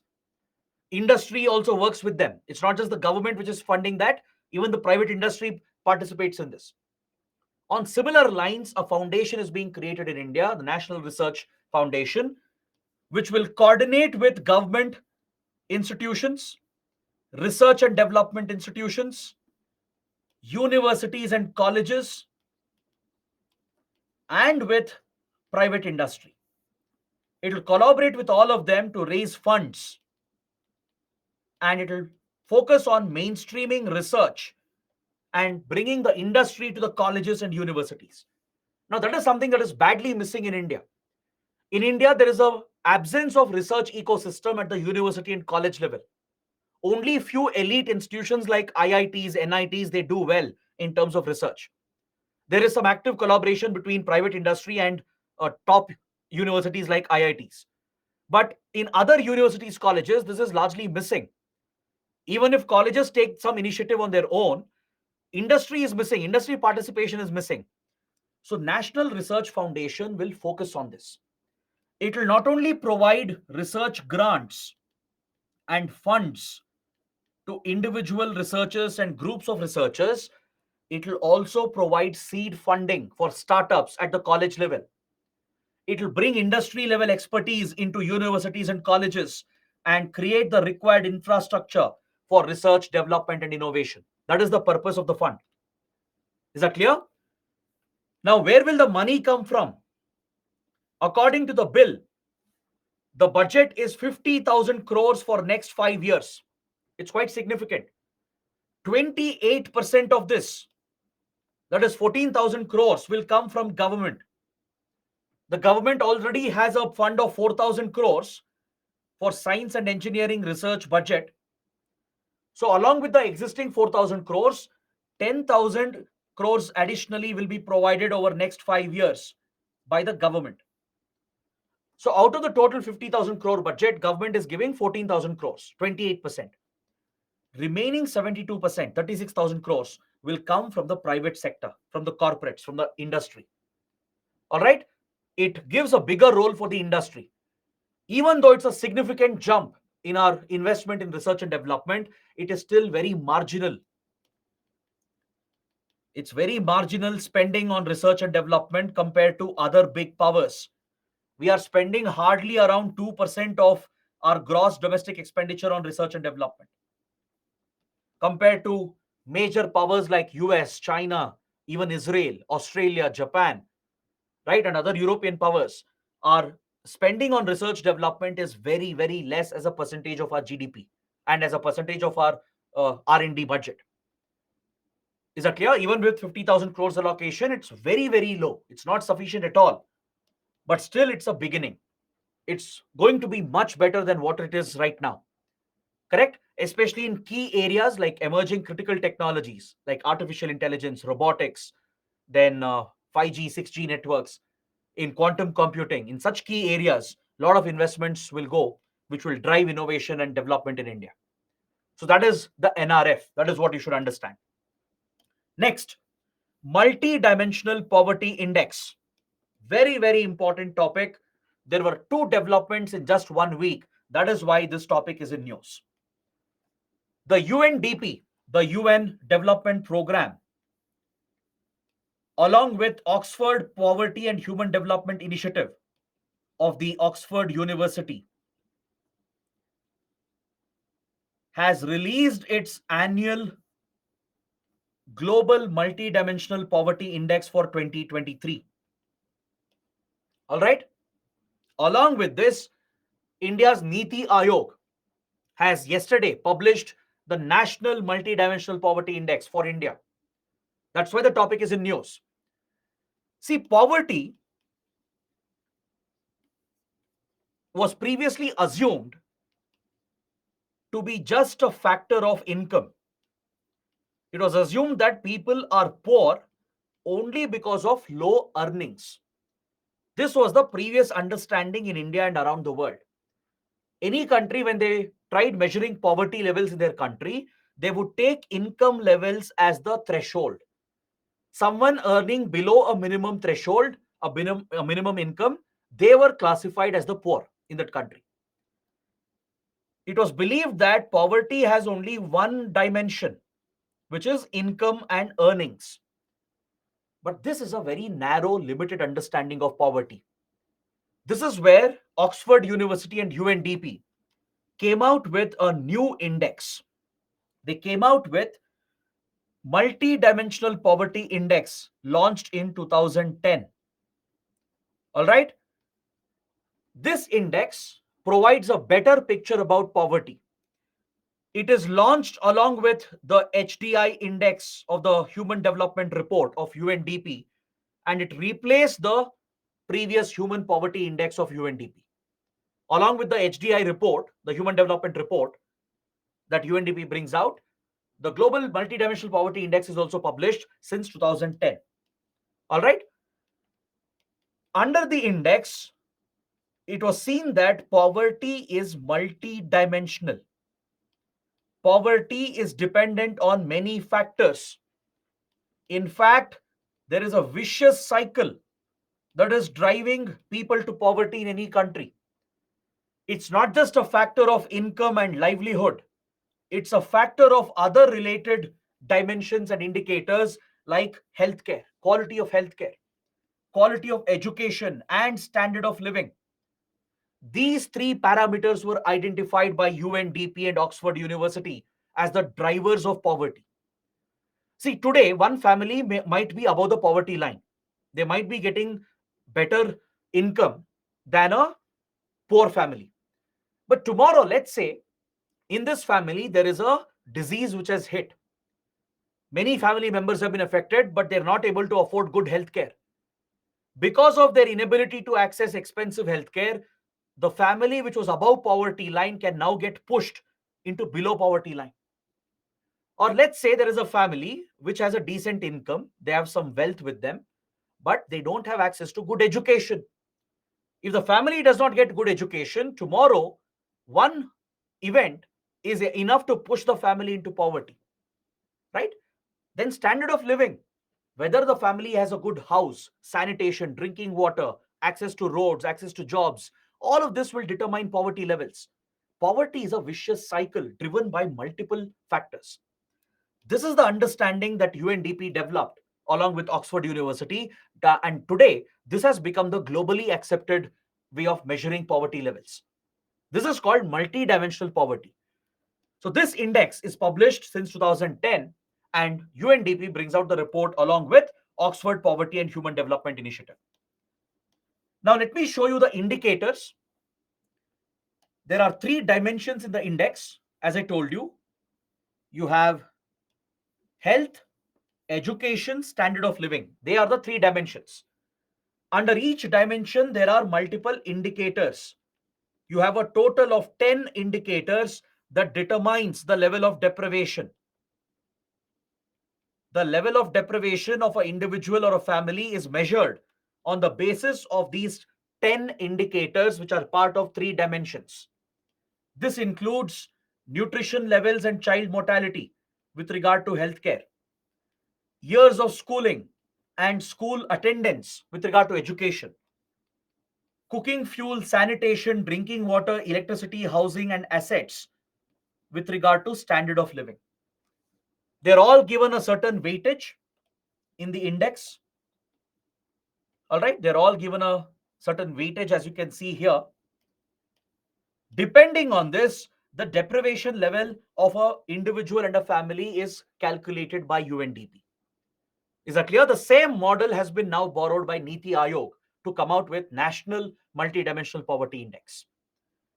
So deprivation is determined through these 10 indicators under three dimensions of health, education, standard of living. A person is said to be multidimensionally poor according to the index if they are deprived of one third of the indicators. Out of the total weightage in the 10 indicators, if a person does not have access to three of them, that is, if the deprivation is one third or 33% or more, then that person is classified as multidimensionally poor. If the deprivation is more than 50%, if more than 5 indicators are not available to the individual, then the person is classified to be suffering from acute multidimensional poverty or extreme levels of multidimensional poverty. All right. Now, if you look at the findings are quite alarming. In fact, according to the report, 1.1 billion people are suffering from multidimensional poverty in the world. 18% of them are suffering from acute multidimensional poverty. Millions of people in the world are living under acute multidimensional poverty, which means they don't have access to at least 50% or more of the indicators. 534 million out of the 1.1 billion are found in sub-Saharan Africa, making it the poorest region of the world, followed by South Asia, where 389 million people are deprived. They are multidimensionally poor in India, Pakistan, Bangladesh, Sri Lanka, Nepal, Afghanistan, etc. These are some key facts you have to remember for your prelims. 730 million are found in middle income countries like India. India is a middle income country. 387 million are found in low income countries. Understanding these trends can be very important for your prelims. If you can remember the data, you can quote this in your answers as well, in your mains answers, wherever it is relevant. According to this year's Global Multidimensional Poverty Index, according to the Global Multidimensional Poverty Index 2023, in India, there are more than 230 million people who are multidimensionally poor. That is the key data you have to remember. All right. Apart from those who are multidimensionally poor, Another 20 to 33% of our population is categorized as vulnerable, meaning they are suffering from deprivations, but they might be pushed into multidimensional poverty if measures are not taken. That's around 18% of our population. 18.7% of our population is said to be vulnerable because they are deprived of 20 to 33% of the indicators. If something goes wrong, they might get pushed into multidimensionally poor category. All right. So right now the number is at 230 million, and another 18.7% of our population is suffering from vulnerability. But the positive point is that India has performed very, very well in the last 20 to 30 years. We have lifted more than 50% of poor people out of poverty levels. Is that clear? There are few countries, 25 countries, including India, which have reduced their multidimensional poverty by more than half.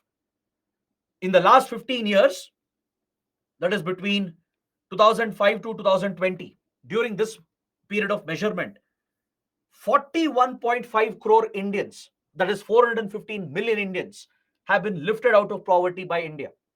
This is a success of India's governance, our socio-economic welfare schemes and programs, the healthcare schemes, education schemes, employment opportunities, the infrastructure that we have created.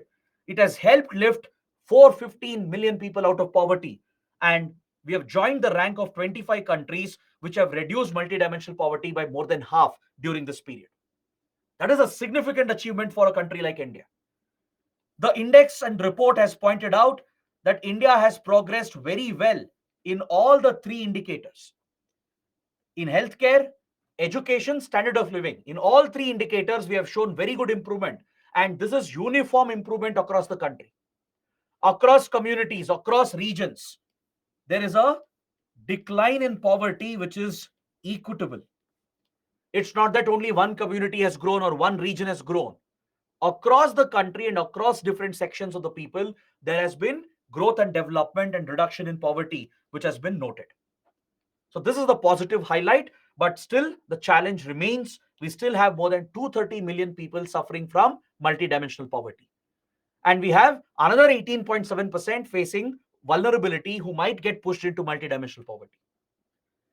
Now the last point, Niti Aayog has yesterday published the National Multidimensional Poverty Index based on the same model. It uses data from National Family Health Survey. Based on this data, which captures indicators related to education, healthcare, and standard of living, using the same UNDP model, India index has been brought out, a national index. This is according to states and union territories. According to the national index published by Niti Aayog, India has seen a decline of 9.89% in multidimensional poverty from 2015 to 2021 during this period. From 24.85%, multidimensional poverty has reduced to 14.96%. All right? Remember the fact. 13.5 crore people have been lifted out of poverty during this period. That's 135 million. Rural areas have seen a faster decline from 32.59 to 19.28%, which means we have done better with regard to rural development and tackling problems related to agriculture, farmers, and other rural issues. There has been a faster decline in poverty in rural areas. In urban areas, it's been a more slow decline from 8.65% to 5.27%. These are some key statistics that you can get from the Niti Aayog's National Multidimensional Poverty Index. The worst performing states in India with regard to poverty happens to be Bihar at the top, followed by Jharkhand, Meghalaya, UP, and Madhya Pradesh. Please remember this. These are the 5 states reporting the highest levels of multidimensional poverty. Bihar at the top, followed by Jharkhand, Meghalaya, UP, and Madhya Pradesh. All the facts I've given you, they are very important, useful for your prelims and even for your mains. Next, Global Peace Index. This is an important topic from IR for your prelims. The Global Peace Index was in news recently, and it is published by the Institute for Economics and Peace. According to this year's index, 163 countries have been measured and ranked, and India is also one amongst the countries. It essentially measures peacefulness in a society, in a country. This index, developed by Institute for Economics and Peace, looks at three indicators. It looks at societal safety and security, including crime rate in a society, how effectively crimes are being tackled through policing. All these factors are taken into account. It also measures ongoing domestic and international conflicts with regard to that country and the extent of militarization in that country. Depending on these three dimensions, peacefulness is measured in 163 countries through the Global Peace Index. And according to this year's report, global peacefulness has declined by 0.42% because of increase in conflicts, the Russia-Ukraine war, the civil war in Sudan, situation in Myanmar, in Afghanistan, in Yemen. Because of all these global developments, global peacefulness has declined by 0.42%. This is the case even with big countries like India, US, right? In India, crime rate has remained high. Then in US, gun violence has remained very high. Compared to others, Europe is the most peaceful and stable region. Europe has always been the most peaceful region compared to all the other jurisdictions. So Iceland has been rated as the most peaceful country. It has held on to the position since 2008. For 15 years successively, Iceland has been rated as the most peaceful country in the world at the top position. This is followed by Denmark, Ireland, New Zealand, and Austria. As you can see, they're all developed industrialized countries, right? Most of them are from Western Europe. If you look at the least peaceful, the lowest ranked countries, Afghanistan is at the bottom, especially after being taken over by Taliban. With increase in terrorism, Afghanistan is at the bottom of the list, followed by Yemen, Syria, South Sudan, and DRC, all of which are going through a civil war as of now. So they are the bottom ranked countries. India is at the 126th spot out of 163 countries. So it's not a very good ranking for India. But however, we have improved by 2 ranks. In the last index, India was 128th rank. Now we have jumped 2 spots to 126th.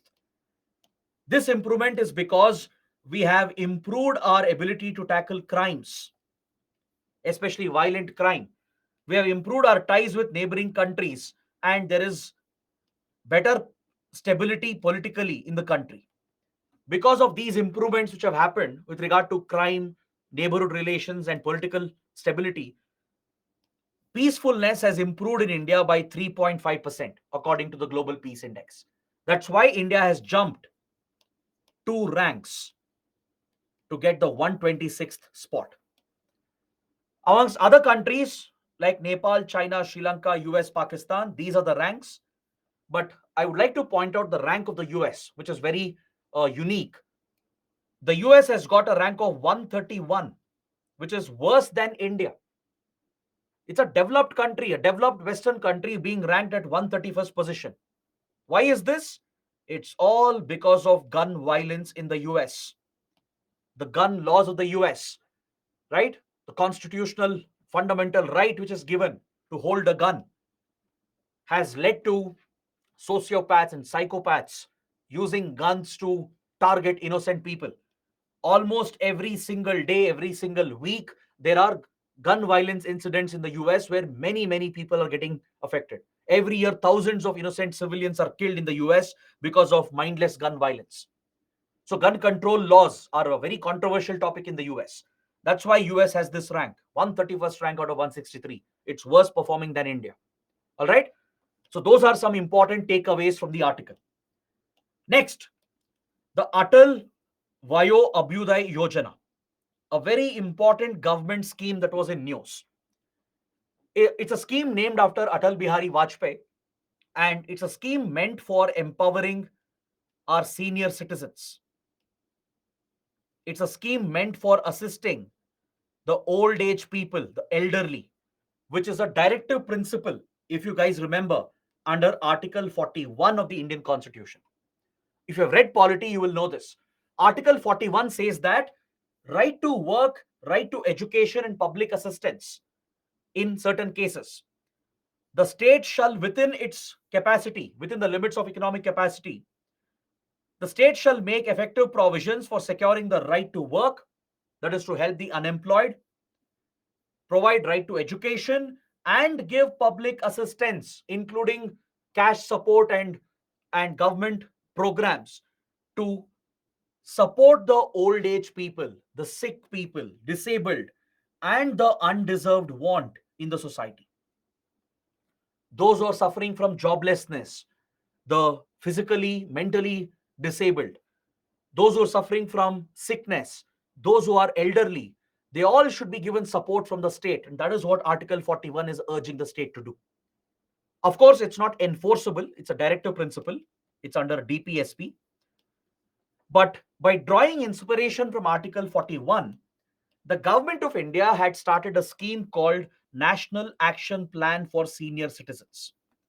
This is an old scheme, the National Action Plan for Senior Citizens.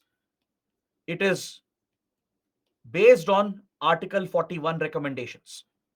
Now, the Modi government has taken the old scheme, renamed it, revived it, and upgraded it to be known as Atal Vayo Abhyuday Yojana, launched in April 2021. That's the new version of the National Action Plan for Senior Citizens. It's a centrally sponsored scheme where the budget is shared by the center and the states. Center provides part of the funding, states fill in with the rest of the budget, and the main aim is to empower the senior citizens, to look after the elderly in India. Because senior citizens who are above the age of 60 years, who are retired, they would have contributed immensely to our society. They would have made an invaluable contribution to the economy, to the country, to our families, to our upbringing. So it's a way of paying back, respecting them, taking care of them in their old age. It's about ensuring their safety, their health and well-being, and social inclusion. See, the elderly face many challenges. They might be abandoned by their family. They may not have enough income. They will be suffering from many diseases, including life-threatening conditions and disability, right? They may not have access to good health care. They may not have access to even nutrition. And they will be excluded socially. They won't be able to take part in social gatherings, social events, right? Which pushes them into anxiety, depression, triggering many mental disorders as well. So this is where the state has a responsibility, the society has a responsibility to take care of the elderly. That's why the scheme is launched. It seeks to empower and uplift the old age people, encourage their active participation, take care of their well-being, their health care, and provide for inclusion in all aspects of life. The criteria to be eligible is that if senior citizens are from BPL families or if their income is below 15,000 per month. That is the criteria. All right. Those senior citizens who are from BPL category or those whose monthly income is less than 15,000, they are eligible. And there are two components in the scheme. There are two components. You have the integrated program for senior citizens, which is the primary component, under which financial support is given by the government to organizations, especially NGOs, to set up senior citizen homes where senior citizens can be taken care of, especially those who are abandoned, those who don't have a family to take care of them, right? Everyone in the family might have passed away, right? The senior citizen might be lonely. So to take care of such senior citizens, NGOs come forward and they set up senior citizen homes, retirement homes. So they are funded by the center. Financial support is given to them to encourage them to run these facilities. This is done through the integrated program for senior citizens. Then you have the second component, the Rashtriya Vayoshri Yojana, which provides for healthcare assistance, assisted living devices for those who suffer from disability and infirmity. For example, if senior citizens are suffering from lack of vision or hearing loss or dental issues, any such disability, they may not be able to walk, right? Their motor ability might have been affected. So for them, there are assisted devices available, like a wheelchair, motorized wheelchair, or hearing aid, dentures, or eye corrections. So such assisted medical treatment and devices are provided to senior citizens under the Rashtriya Vayoshri Yojana, the second component of the scheme. Got it? So please remember the two components, the beneficiaries, the criteria, and the purpose of the scheme. Got it? The last article for today, the World Investment Report. Even this was in news recently. The World Investment Report is brought out by the UNCTAD, the United Nations Conference on Trade and Development. Please remember this, very, very important for your prelims. All right? The World Investment Report, as the name itself tells you, it measures FDI, the flow of FDI around the world. It's as simple as that. It's brought out by UNCTAD, which is one of the institutions of the UN. It measures the flow of foreign direct investment around the world. The trends in FDI flow from one country to another is measured. This helps you understand the development of global value chains. It will help you understand growth opportunities present in the world. It will help the industry. It will help governments and investors to make the right decisions. So it's a key index that is looked out for by the government and the industry as well.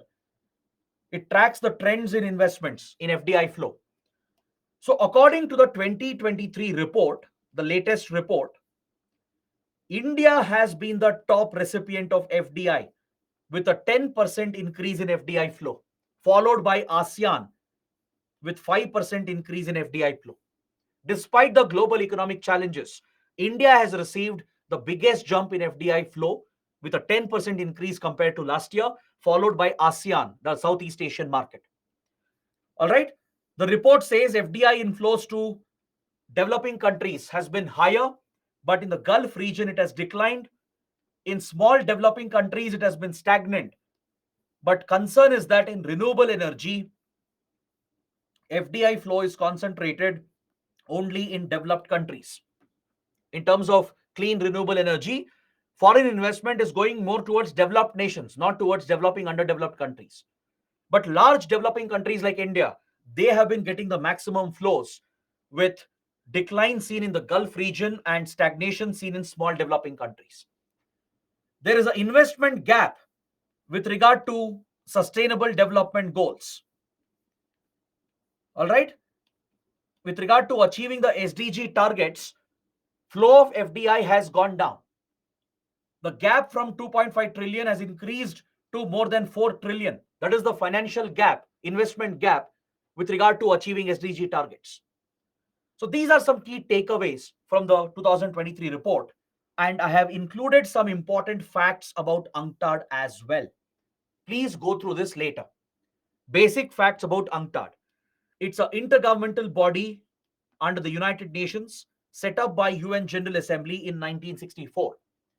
It's headquartered at Geneva, Switzerland, with 195 members. And India, of course, is a part of UNCTAD.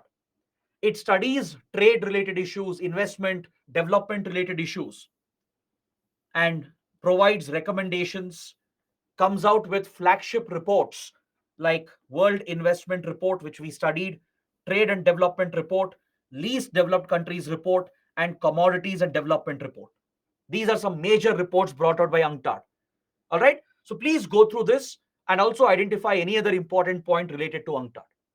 Got it? So based on this, you can always expect questions in prelims. UPSC is known to focus on such international organizations.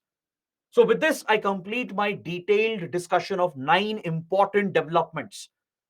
Right? We have comprehensively covered everything. I really hope you guys have understood all the topics we have discussed. So, do let me know how it went. Do let me know if you guys like the session. Rate the session as well. And I'll see you next time. Till then, take care, have a good night, and please revise these topics tomorrow once. All right, that's it from my side. Thanks for watching. I'll see you next time.